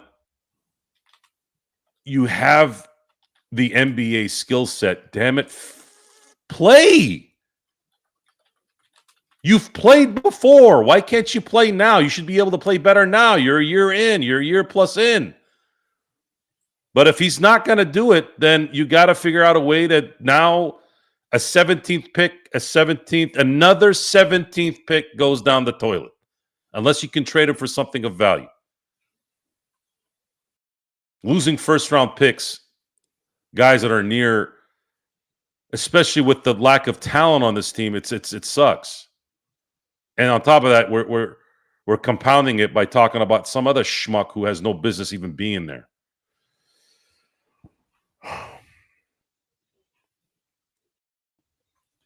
I did also want to mention Adu Thiero. I know that we kind of forget about him because he hasn't played the entire summer due to knee issues. I did want to give you guys an update on Adu Thiero because if you didn't check out Twitter, both Dave McMenamin, Jovan Buha, and the like have reported, that was earlier today, that update from him is that he experienced improvement in his knee swelling, which has allowed him to progress in his on-court activities.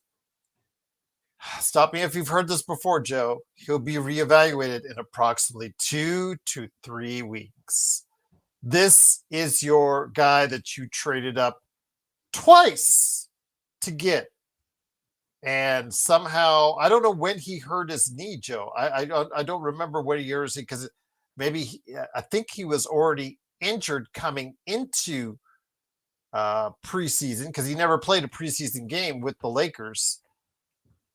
Maybe he heard it in the process of that, but that's a very short window when the Lakers drafted him and then he went into preseason games. But if he can't play, if he can't give you anything, or if he's ice cold, he hasn't played a lick of anything.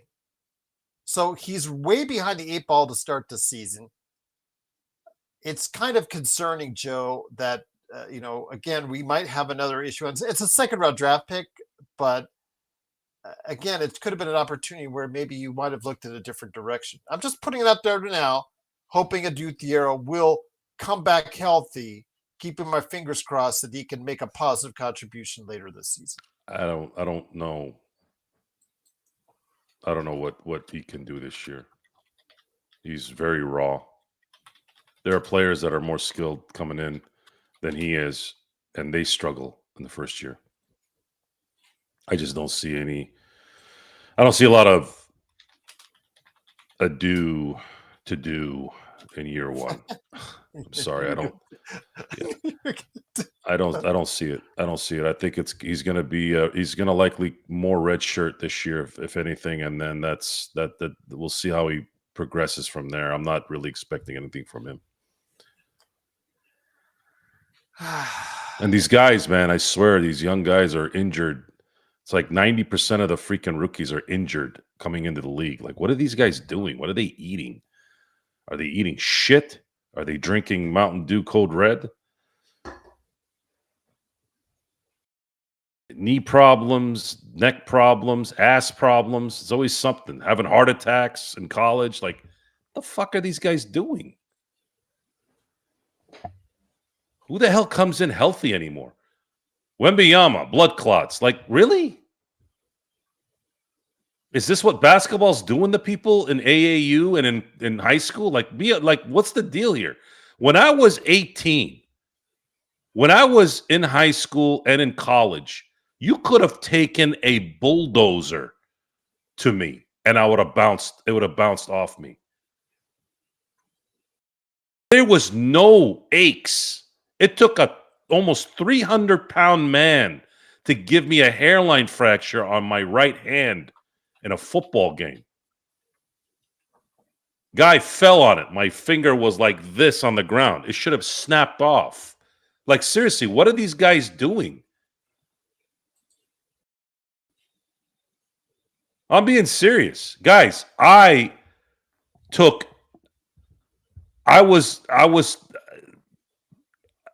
get it. I don't get it. And I'm not a daredevil, but man, the stuff I did, what is it? Is it that? Is it playing basketball every day in high school and in outside your high school games, and it's making your bones brittle and your brain brittle and your back brittle? Like, what is it? I don't remember guys like Shaq and Kobe and McGrady and Vince Carter and John Stockton and Karl Malone and Barkley and all those guys came in and just were fine. What? They weren't playing basketball every day? They weren't on AAU teams? Like, what the hell is going on with today's youth? No one comes in healthy.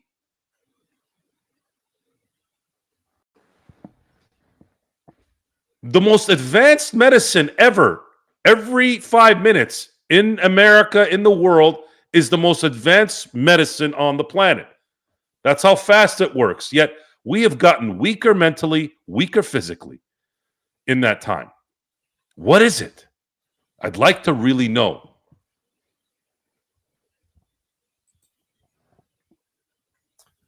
I do want to mention that for those, like to point this out, especially with Bronny James, the Lakers had moved up 2 spots more. They could have drafted Ryan Kalkbrenner out of Creighton, who at the 7-footer actually may start for the Charlotte Hornets because he's already started some at least one preseason game and went 7 for 7.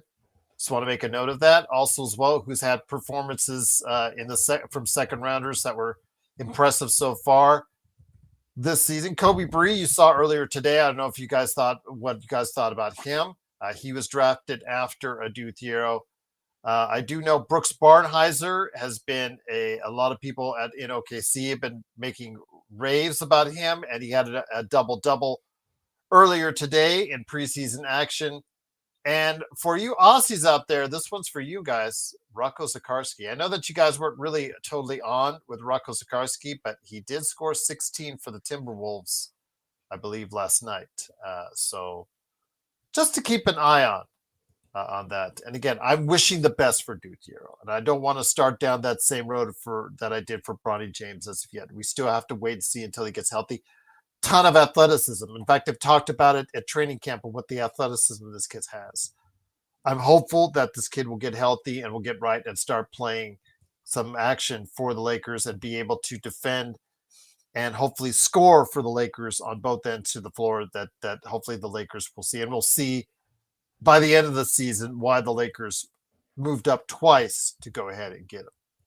So we'll see what happens. But yeah, while you guys talk about Sydney Sweeney in the chat, a very interesting aside on that. It is, of course, the Lakers fast break. The Lakers do lose they do lose tonight, 113-104.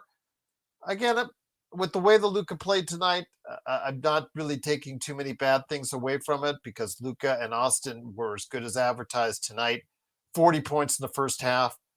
But tomorrow, the Lakers move to Vegas. They're coming here to Sin City. They go ahead and they play the Dallas Mavericks at the T-Mobile Arena, I think, from what I remember. And yes, the tickets are available if you want to come by to Vegas and go ahead and pick them up because there won't be a Luka, won't be a Marcus Smart, won't be LeBron playing, so you can have my seat. More power to you. I'm not going to buy it for you, though, so sorry.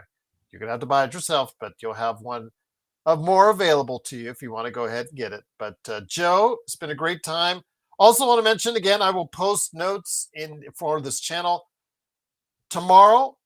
Not only I will go ahead and post as far as a new team preview tomorrow and check out the latest ones I dropped already in this week, but I will be posting a note on our fantasy basketball league. That'll be coming up here very shortly with the information on that. So I'll go ahead and have that tomorrow for you guys. I do also want to mention if you guys want to go ahead and put in your predictions as well. 1 to 15 East, 1 to 15 in the West, your NBA Finals and who's going to win the NBA Finals. Your coach of the year, your rookie of the year, your MVP for this upcoming season. If you guys want to go ahead and share thoughts on that, because I'm going to ask all the guys that are on here. Joe doesn't do it, so I don't even bother at this point with him. But everybody else usually gives it a fair shake. If you want to join in on that and go ahead and be a part of that, Lakers Fast Break at yahoo.com, and we will go ahead on the air and read them out on Monday. Yeah, Joe cringes whenever I do that, but yes. These guys like to do it. So I'm sorry the world does not center around you for this period of time, Joe.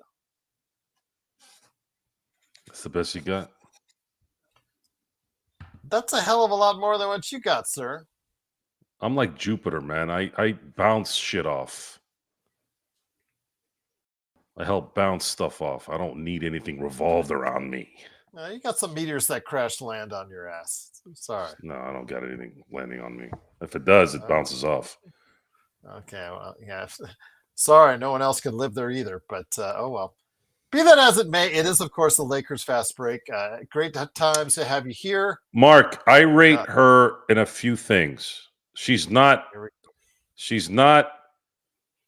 the most gorgeous woman I've ever seen, but there's something about her personality, her acceptance of her embracing her movie stardom. You don't see it. You hadn't seen that a lot lately. And I that's the stuff I like about her is she's embracing the movie star image, the movie star spotlight. I like that because it's been such a bad area for so long with all these stupid ass idiot morons who have a message for everybody. We got to listen to their message. Fuck your message. I don't want to hear your message.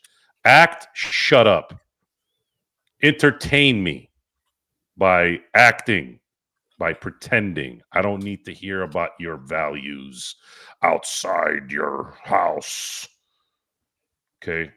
Just spare me your bullshit.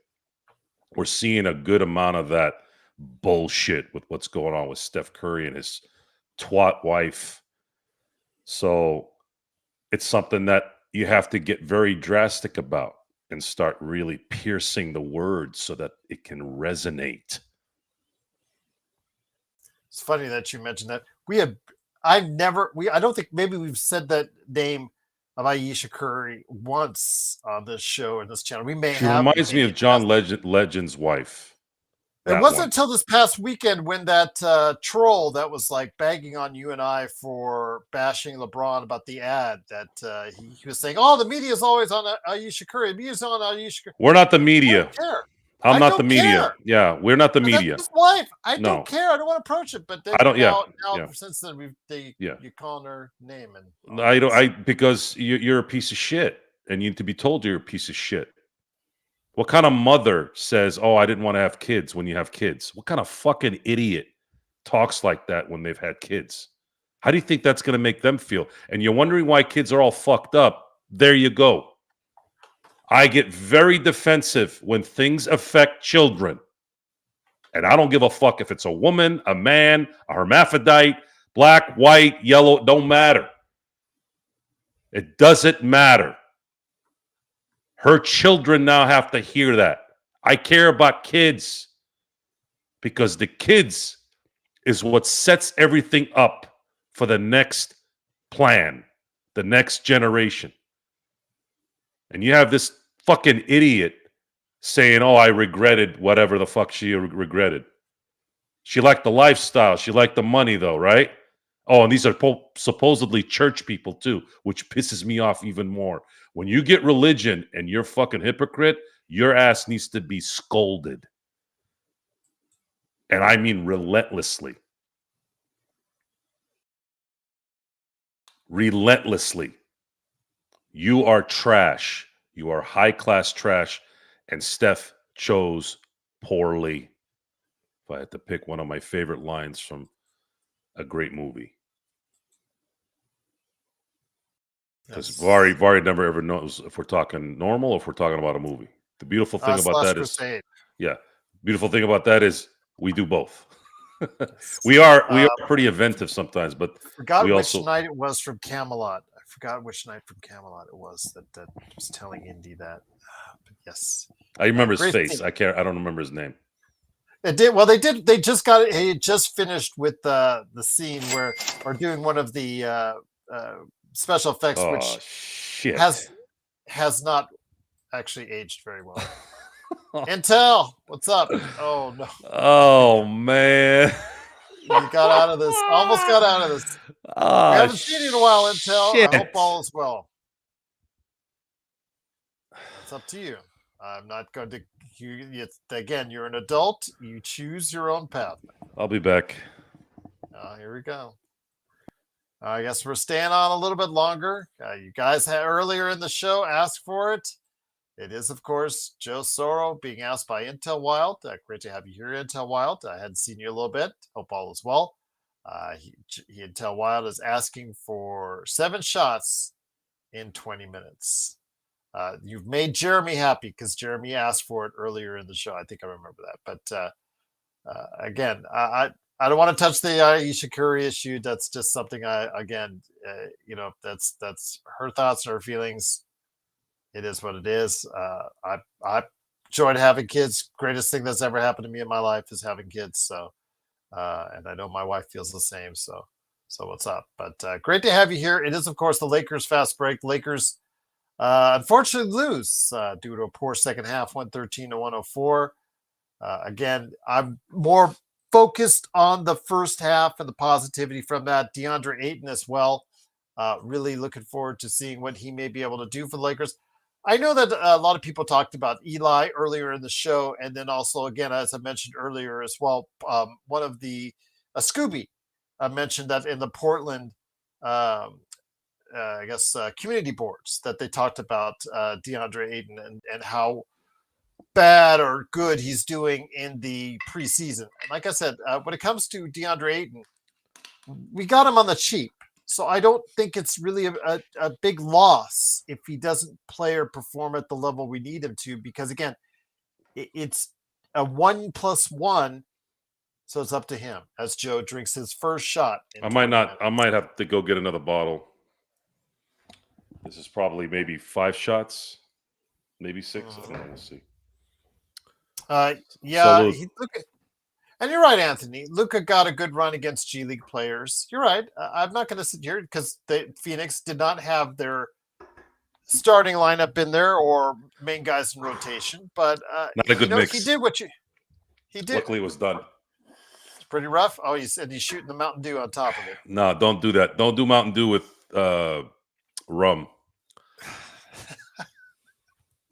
Here we go. I was just finishing up the drink. I'll just say this again. Luka should be, and Austin should be scoring 40 points in the first half against a depleted team like that. So I'm taking some trying to get some positivity with you guys on that. But we will not see him tomorrow here in Vegas. We'll see him on the bench. Is when we'll see him on the bench. But probably ready to go hit the buffets or ready to go hit the poker tables or something like that here. But again, it is what it is. Tomorrow night against the Dallas Mavericks, we'll see what lineup Dallas throws out there as well. Yes, you did, Jeremy. You did ask for this, and Intel is delivering it. So Intel Wild, he's putting it in there. Here you go, Intel. We're truly appreciate it. You don't have to do this. Oh my God, Intel.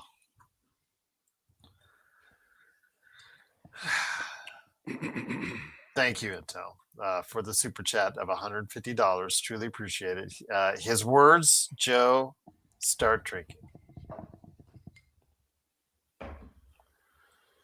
Start drinking. Well, shot number 2. You guys can see it. There you go. Our audio audience just listening to the listeners out there. Joe's taking his second shot on air. I don't think, you guys talk about the best or worst Lakers podcasts out there, best and worst, all that stuff like that. No Lakers show on the air does things like this. You cannot tell me they do things like this when asked by Intel or anyone else out there in the chat and incentivized to do so. So it is truly appreciated, Intel. Cannot thank you enough as always. You're very kind. You do put Joe's liver through the ringer, but it is the case. Jeremy's asking, what are we drinking there? Honey Jack? Captain Morgan. Captain Rum. Morgan. Yeah. Rum. He's been a Captain Morgan guy for a while. He's actually shown that and flown on the air as far before Captain Morgan. Honey Jack is a popular one too. I have that. I usually have that with a mixed drink or a mixer like a Topo Chico or Coke. Obviously rum and Coke. But I try to stay away from the Coke too much with this if I'm drinking during the night because it's too much sugar. You notice the one drink we do not talk about very much is Hennessy. And that was even before. Yeah, Hennessy's it tastes like poison. What I would imagine poison would taste like.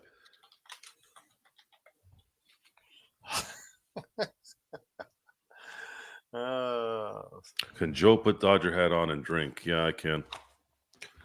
My gosh. I think this one's going to be replaced in about 2 weeks. Are you getting? Oh, there you go. Absolutely. So this is the 2024 black championship locker room hat. There's the white one. I don't know if you guys can see it. In the distance there, yeah. That one is the actual locker room from the championship World Series last year. You all know I like to wear black. You got a lot of gold in it. You guys know I like black and gold.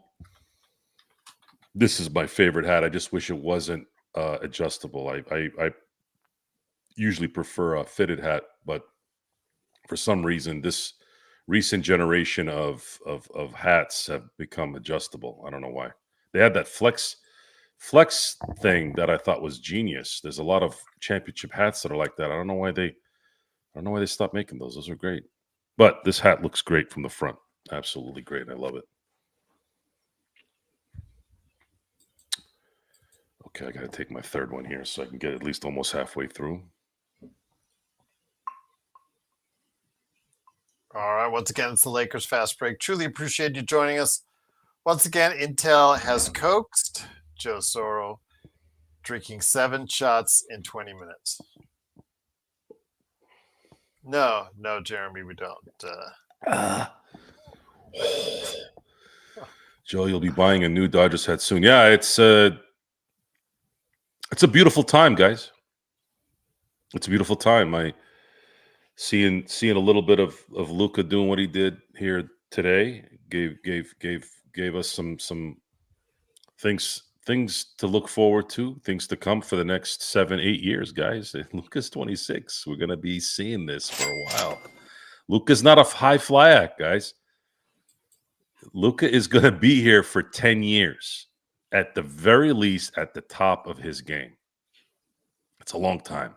And then watching the dismantling of a baseball team the last couple nights, it's everything that I've been waiting to see. The dominance that's underway at the moment. There still needs to be 6 more wins, obviously. Things can flip in baseball very quickly, but should the Dodgers win 6 more games, it is going to be a very, very rare moment in baseball history. The fact that you're going to have the LA Dodgers being one of 4 teams in the National League to repeat, to have the team repeat in general in a sport right now where it's very difficult to repeat. The last repeat champion was in 2000. That was 25 years ago. That's a quarter century. That's a long time. That's a long time not to have a repeat champion. And supposedly the parody league of the NFL, the most socialistic sport in the world, which is the NFL. How many repeat champions have they had since 2000? They've had 1. They've had 2. Yeah. They've had 2. Patriots in 03-04. And then you had Kansas City in 2023 and 2022, 2023. And a lot of those years were near misses. I mean, they were in the Super Bowl and they lost. Almost a three-peat, yeah, twice. Just I'm just excited to see dominance. I have never seen the Dodgers ever in this kind of mode.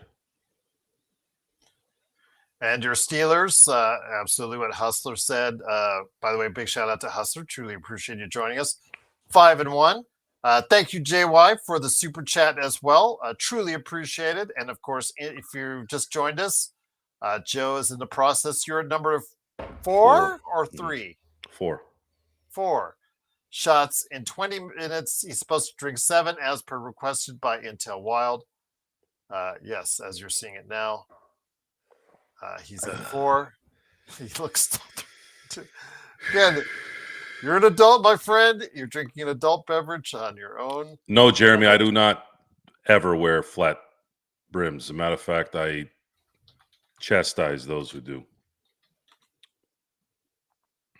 As far as what? Because I like the trucker hats personally. I don't like flat bills. I hate flat bills. Flat bills make your head look like a duck. I always get one, Lakers one for Christmas, and it's always like, Aaron, probably after game 3. I'll probably have a show after game 3 in a couple days because I'm not going to be around on the weekend. I will be up in the Northern California area on the weekend, so I won't be available unless I'm doing something mobile. Yeah, sorry, Jeremy.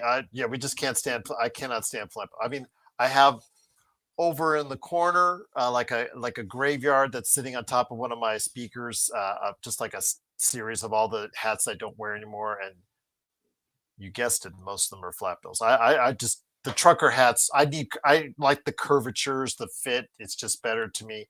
Just the look is better. Yeah, I can't do it.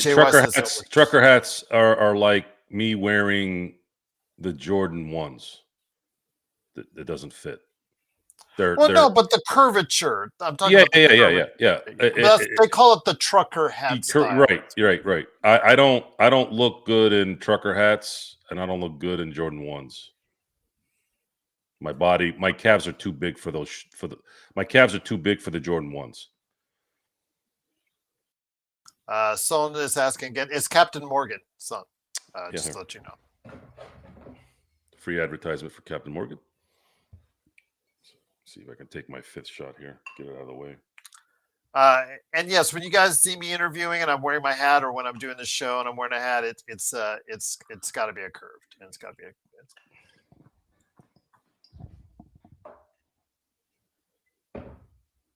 So 5th shot, right there in 20 minutes, right there, down the hatch, indeed. Little did I know in 2019 that my Lakers Fast Break show and channel would be evolving into a grown man drinking 7 shots of Captain Morgan in 20 minutes. I Yeah, don't know guys, yeah. And when you're in a position that I'm in, I have a lot of things to do tomorrow morning. I have to get up and go and tend to certain business at 8 a.m. Then I have a meeting at 9 that'll go until 10:30, and then after that, I have to drive to the desert, Palm Springs area. If I decide to get up in the morning and go, I don't really want to go, I can do that. I don't do that. I just said I could do it. I actually enjoy working.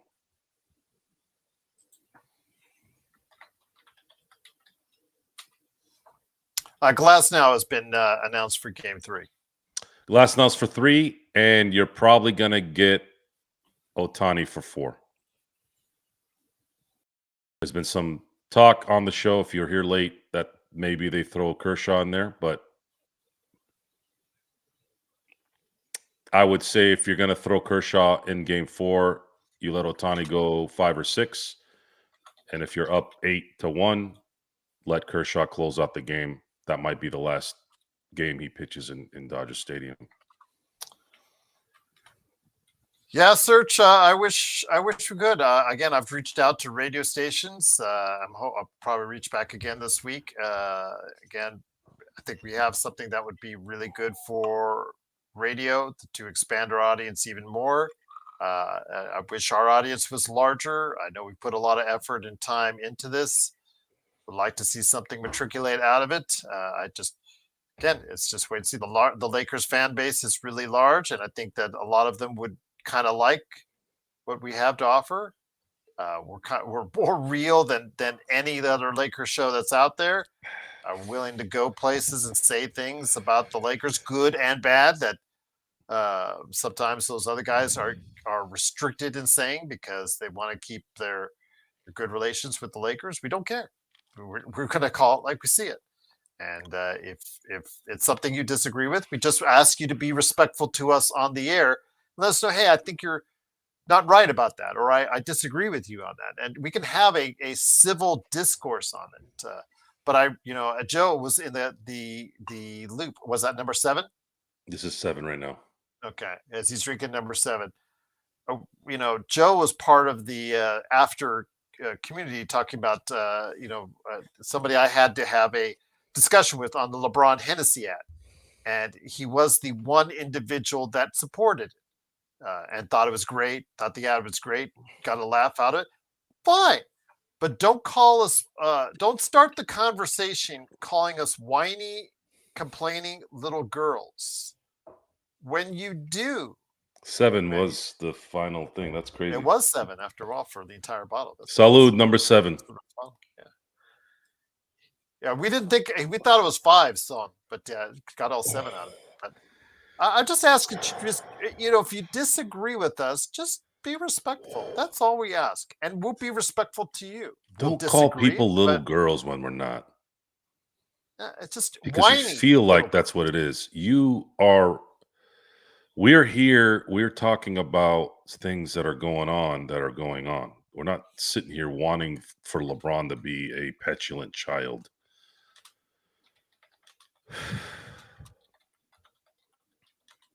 We don't want that either, but it is. So if you don't like the message, you don't like us telling you what's going on, then maybe you should go to Fantasyland and manifest whatever you want in your brain. It's so simple. It's so simple when you look at the results of someone's actions. Excuses, what ifs. I don't give a shit. You get paid $52 million to be a important cog in this thing. I'm expecting you to earn your $52 million. If LeBron was making $2 million a year, you probably wouldn't hear me complain as much, because they'd be able to get talent to help him. But he's not going to take $2 million. And I'm not saying he should. I'm just saying, you want to take that kind of money, now the pressure's on you. You don't like the But we pressure were after having, 20. and you saw that we're having back and forth Yeah. all And- weekend long on yeah. this. And Yeah. just, And if you had brought 5 championships in this 8 years, then I'd be like, well, all right, guys, well, we'll deal with the noise. we'll deal with it at this point. We got to wait. But there was too much stuff left that LeBron at every stop left things on the table. He won 1 championship in Cleveland in 11 years. That's not good if you're going to call him the greatest of all time. He won 2 out of 4 in Miami when he should have won at least 3 out of 4. He was up 2-1 in 2011. You shouldn't be getting beat by J.J. Barea. I'm sorry. If you're LeBron, you're an MVP and all that bullshit. You cannot be scoring 11 points against J.J. Barea. If you were getting your ass whooped by Kawhi Leonard in 2014, okay, I get that. But not J.J. Barea, and not up 2-1 in that series. Sorry. Can't do that. It's very simple. To me, it's very simple. I believe he's a very smart individual. He's very sharp about the game of basketball. But JY, he's just very attention seeking.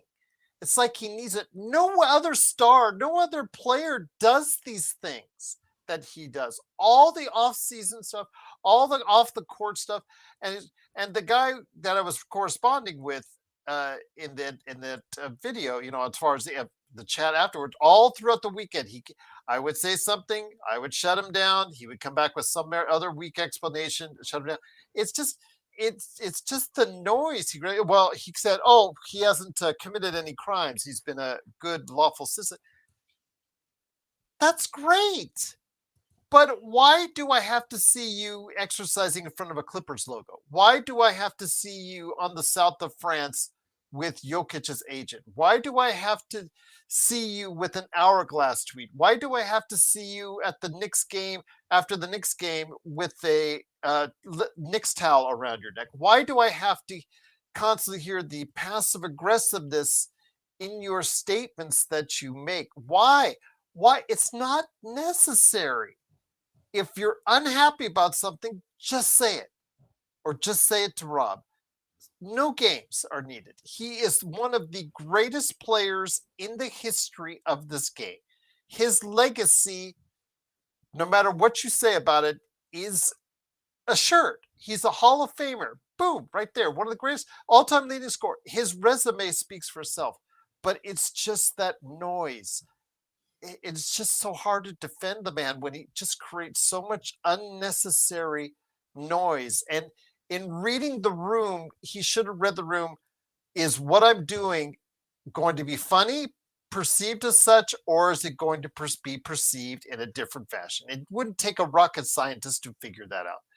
And I think he's smart about a lot of things, but the way he gets approached by, whoever his agent, Hennessy, or what have you, in doing this, and they probably approach, hey, it'd be a great joke, ha ha ha ha ha. It's just like, just read the room sometimes. You don't need to do these things. Your legacy has been fulfilled. It already is what it is. It gets so tiring, Joe. It just absolutely gets He is so tiring a immature, uneducated narcissist.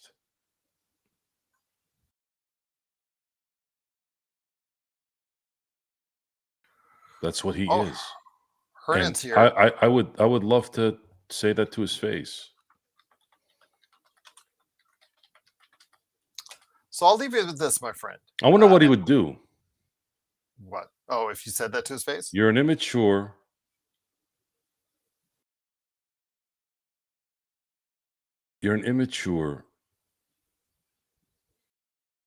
uneducated narcissist. And I'd love to have Maverick Carter be in there and Rich Paul, because I want to see what those two fucks would say. Because they'd be the first guy. LeBron wouldn't answer. LeBron wouldn't say a thing first if I had said that to him. It's going to come from Maverick Carter or Rich Paul right away. And then boom, I got you. I go, why are your two bitches talking? Why aren't you talking? I've been in those situations before, just not with the prestige of a LeBron James. I don't know if I'll ever have that moment with someone that famous. But that's who LeBron James is. So I'll leave you with this, my friend, before the Captain Morgans really start to kick in. And once It's again, the kicked in. Lakers It's lose. kicked in. I'm feeling It's pretty good kicked right in. now. Okay, Phoenix wins 113 to 104. Lakers fall to 1-3 on the season. They do play tomorrow night here in Vegas against the Dallas Mavericks. Hernan's asking a question, and we'll go ahead and leave out on this one. Question for Joe or Gerald. Do you think it's better for us to tank the season than to have unrealistic championship aspirations? No, we're the Lakers. We don't tank. I saw We have tanking Luka. between 2015 and 2018. It was abhorrent. It's an abhorrent existence. I don't want to ever go through that again. This is the LA Lakers. We don't tank.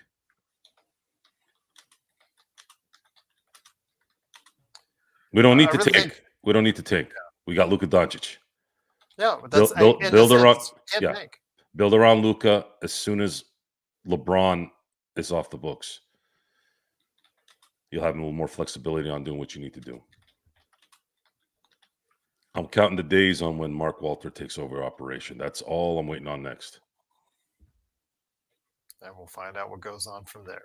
Jeremy, again, this is a guy who's been from middle school into high school, been put on a pedestal, and it's just something that has matriculated into what you see now. I think this is over the course of 25 plus years of his life has been treated in a certain fashion. So this is what he expects, and this is how he expects to conduct themselves. And again, I've had enough, but I would like to see it end on a better note, more peaceful note, and hopefully a more healthy note for him. But we'll see what happens with the sciatic issue when it's reevaluated in 3 or 4 weeks here.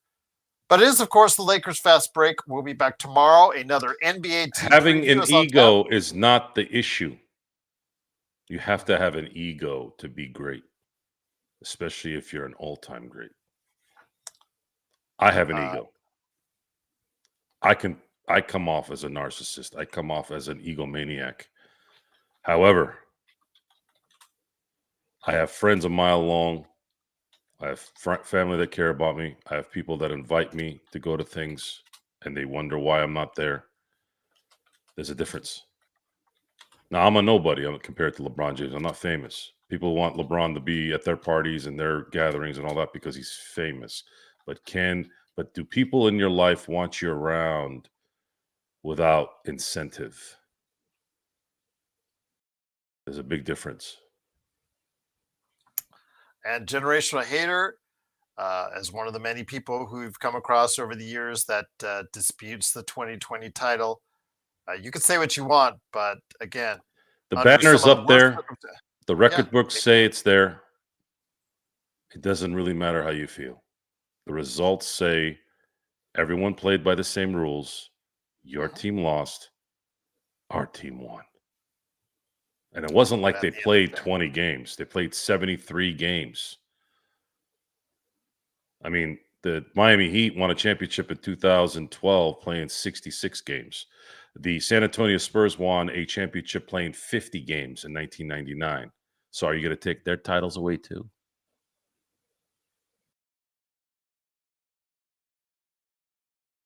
You have to know. Hater, I respectfully disagree. Yeah, generational hater.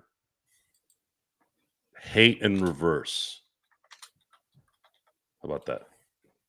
I'm getting deep on this. Again, all those teams didn't have. There was no home court advantage. Those teams were basically the best team wins, and the best team won. It was under all the same conditions. They were all going through it on a mental, both physical and mental basis, emotional basis. What's going on for their families and around the world at that point in time. For a lot of people, was the scariest point in their lives around that time. So yeah, just a lot to think about. As Giannis Antetokounmpo, one of the greatest players in the game currently, said at that time, going through that period of time was one of the most difficult things that he ever had to do. And saying that again, the same conditions for everyone and no home court advantages at all to speak of. Instead of just TV screens, they were playing in front of TV screens. All these teams had a even level playing field, which is something that is bad for a team like the Lakers, who got their home court advantage taken away from them in this environment and still yet persevered, which in many cases should mean that this title in 2020 is better and more important than many of the others that the Lakers won, if not all of them. So I would already contest It doesn't matter. Of course. LeBron was being discredited for the 2013 title because Ray Allen hit a last-second shot, as if there hasn't been other players and other series with great players that hit it. Robert Horry hit a shot that basically saved the Lakers in 2002. How come we don't hear anything about that? John Paxson hit the game winner for one of the first three-peat titles for the Bulls. Steve Kerr in 1997. What? Now you're going to discredit Jordan? Dude, it's 5-on-5. It's a team sport. You still need other guys to do their job. And sometimes your role players make plays. Every single champion, every single great player and champion had a role player play an integral part in winning a championship at some point. I mean, hell, Bill Walton was Sixth Man of the Year in '86. Helped the Celtics, probably had the best team of the '80s, which you've already heard me on record saying there is no decade more competitive in the NBA than the '80s. Even though the Lakers were the dynasty in that decade, it is not really you're not really out of line, no matter what fan you are, that the '86 Celtics were the best team in a year in the '80s. This freaking team lost one game at home. One. Imagine that. Imagine losing one game for 9 months in one area. That's dominance. That's dominance that's not even fathomable. You celebrate greatness. That's always my motto. Celebrate greatness. And that's greatness. And with that, it is the Lakers fast break.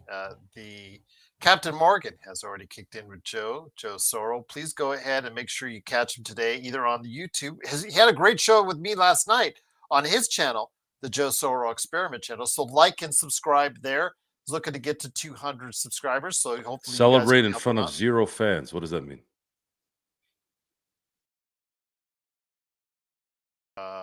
Yeah. What does that have to do with anything? Generational hater. What does that mean? Okay. But they were still playing against other NBA. We have fans from Australia. We have fans from the Philippines. We have fans from California. We have fans from Toronto. I think he was talking about the COVID title. Oh, celebrate in front of 0 fans. Did you see Jimmy Butler keeling over on the stanchion there when the stanchion there at the behind the hoop? You're telling me that guy wasn't playing his ass off? It's about competition. It doesn't matter location. What's the competition? What you saw during the bubble is still the highest competition in a sport. That's what it's about. It's the competition. It's the competition and the energy through adversity, through challenges. What changed, if not even more of a challenge? Because you were tested mentally outside that court. But on the court, these guys were playing just as hard as they would if they were playing a regular schedule. So what's the difference? You tell me. It's still the same skill set playing against each other. What difference does it make whether it's in Orlando or whether it's in LA or Miami? Tell me. Miami squeezed every ounce of their ability in 2020.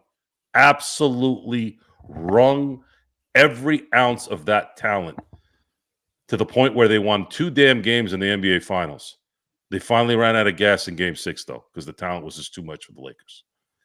Now he's discrediting the Heat, said they were mid. Okay, so the Miami Heat were mid. This is the same team that went to the finals in 2020 and went to the finals in 2023, but yet they're mid. So how many teams do you know go to the finals 2 times in 3 seasons? 4 seasons. How often does that happen? Because we're still waiting for Charlotte, Orlando, Minnesota, Milwaukee. How often do those guys go to the finals 2 times in 4 years? You explain that to me. Go ahead. When was the last time the San Antonio Spurs went to the finals for 2 out of the 4 years? It's been a while. When was the last time Dallas did it?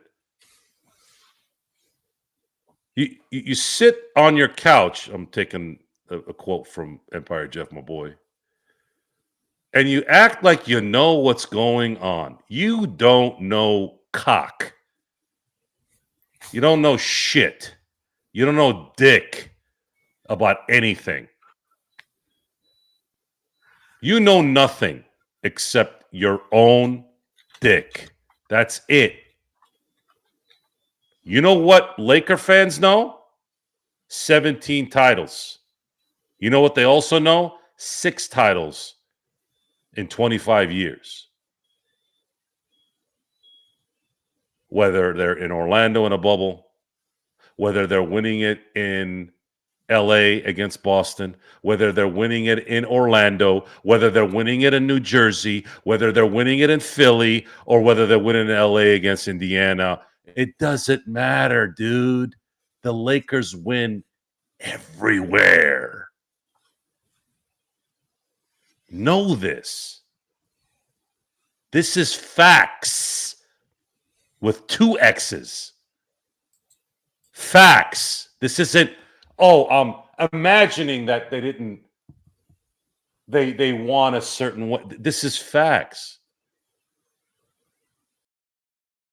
The Dodgers tonight whooped ass in somebody else's house while they were prancing and dancing in their clubhouse, acting like we're okay. No, you're not okay. You got served today, more so than you already got served yesterday. You got your ass handed to you yesterday, and then you got your ass, your dick, and your soul served to you today. Now what's next? Your life is next, and that's about to end soon. Stop talking like you know. You don't know shit because the results speak. Not you, not a hater, not a troll. Results. Results, matter of fact, facts are the only thing that matter. You said you've always said it. You're in the results business. I am in the results business. I'm in the results business because you can't defeat results. That's it. What else are you going to tell me? Oh, feelings? Oh, I came from this area. I went from this. No one gives a shit. I don't give a shit. I don't give a fuck about your story. What does it result in if you're going to come with bullshit? So we talked about LeBron James. If LeBron James brought the Lakers 5 championships since 2018, we're not talking like this about LeBron. LeBron could go and stand buck-ass naked in the middle of fucking Times Square and call the Lakers a bunch of fucking pansies. I'm like, well,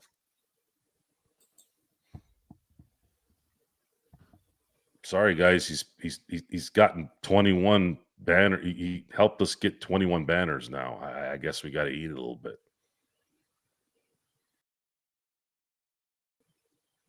Is it worth the squeeze? It's always the question, right? Yep. But if you come with some bullshit and discrediting results, you got to come up with something better than, it was because they were in Orlando. Oh, Mickey Mouse.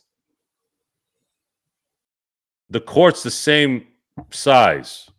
The competition, it's still Jimmy Butler on that team. It's still Pat Riley as the GM. It's still Spoelstra coaching.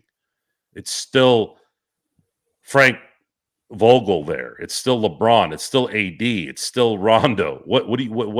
It's still the same shit. What difference does it make? The competition was there. It's about competition. I don't give a fuck if they were playing on the moon. If the competition is the same, and we saw it was the same, then what difference does it make? Why? Because you're worried about Paul George not being able to get some skanks in there? Is that how you're basing it off of? Threw him off his game a little bit? That's his problem. What does that have to do with you? Brandon's asking if it's a disgrace if LeBron gets the statue. I don't think he's going to get a statue. I think he'll get a statue. LeBron in LA? No. Yes. No. If LeBron gets a statue, then Will Chamberlain needs to get a statue. I would already tell you Will Chamberlain needs a statue. No, I'm sorry. I do. LeBron would have to win a second championship, I'd say, to even be considered. LeBron is the furthest thing from LA as you could be. He may have played here for 8 years, what will be 8 years, but he's not. He's not a symbol of LA. And in a lot of ways, Will Chamberlain was not a symbol of LA either. Will Chamberlain was someone who in his time was more about what he wanted as well. He wasn't as bad as LeBron, but he left a lot on the table too. Will Chamberlain's skill set should not have garnered a 2-4 record in the finals. Will Chamberlain should have at least had a 4-2 record in the finals. Not a 2-4, not a 2-4 record. I'm sorry, especially in a league where there's only 8 teams, 9 teams sometimes. Results. It's about results, guys. And in team sports, it's about championships. You speak in that. Winning is all that matters. Stats are for losers. Sincerely, Bill Belichick. I still think he's going to get one. From I'm who? not saying he needs. If Genie was still owning the team, probably, but no, I don't. He didn't do enough to garner a statue. You'd have to win a championship this year. Get 2, and then I'll say yes, but no. Okay. If Will Chamberlain, all that he's done doesn't have a statue, there's no way in hell LeBron's going to get a statue outside LA. Again, I'm just saying how this team has worked. Hell, Gasol deserves. Serge said it. Gasol deserves a fucking statue over LeBron. I agree with you. I agree with you, but I'm just okay. You want to talk about generational, iconic shift? Kobe said this. I'm not saying it. Kobe said Pau Gasol was the catalyst of the stamp of Kobe's career. Kobe was thanking Pau Gasol accepting the Finals MVP in 2010. How many fucking selfish people do you see thanking another player in his individual moment in a game of the ages, in a rivalry of the ages, game 7 against the Boston Celtics? And what is the first thing Kobe Bryant, the selfish guy, did is thank Pau Gasol accepting a fucking individual award on stage in front of 20 million people. How many guys do that? How many? You tell me. You telling me that motherfucker would be LeBron James would be thanking somebody else? Would he have thanked Kyrie Irving for winning? No, he would just sit there, give me respect, give me the respect, do this, do that, do that. Oh, me. I. Fuck that. All right, and on that note, it is the Lakers once again losing. They're now fall to 1-3 on the preseason. Tomorrow's It's a nice way to put a button on it. Exactly. Indeed. Lakers losing. Stop fucking up in the third quarter, JJ Redick. Can you fix the third quarter for once? We had to deal with this. Didn't we get rid of Darvin Ham because of this shit? Yes. And don't tell me it was a preseason game. Your asses do this shit every fucking year in the regular season. Well, let's see if it happens tomorrow here in Vegas against the Dallas Mavericks. So we'll have it for you on our playback.tv/LakersFastBreak. We'll have the post game, of course. Also, earlier in the day, I will go ahead and post information on our upcoming fantasy basketball league. And then, of course, an NBA team preview coming at you as well. So looking forward to showing my latest one to you as we get closer and closer to having all the teams previewed for you and available to you on YouTube. Also, some other great conversations I have on the way, including an author of an awesome Lakers book, which is not out yet. And I can't really talk too much about that because of embargo, but I will be this time around next week. I will be next week. Much more about it, indeed. But great to have you here, guys. Again, also send in your predictions to LakersFastBreak@yahoo.com as well. So for Joe Soro, for the Joe Soro Experiment, and also the Joe Soro Experiment on Playback, it's me, Gerald Glassford. Thanks again for watching and listening. Big shout out again to all of our mods and to everybody that watches and listens to us right here on the Lakers Fast Break podcast.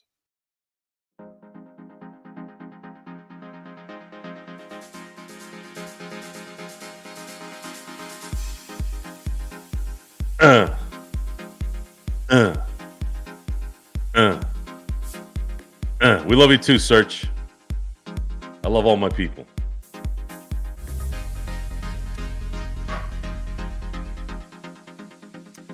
Have a great evening, everyone.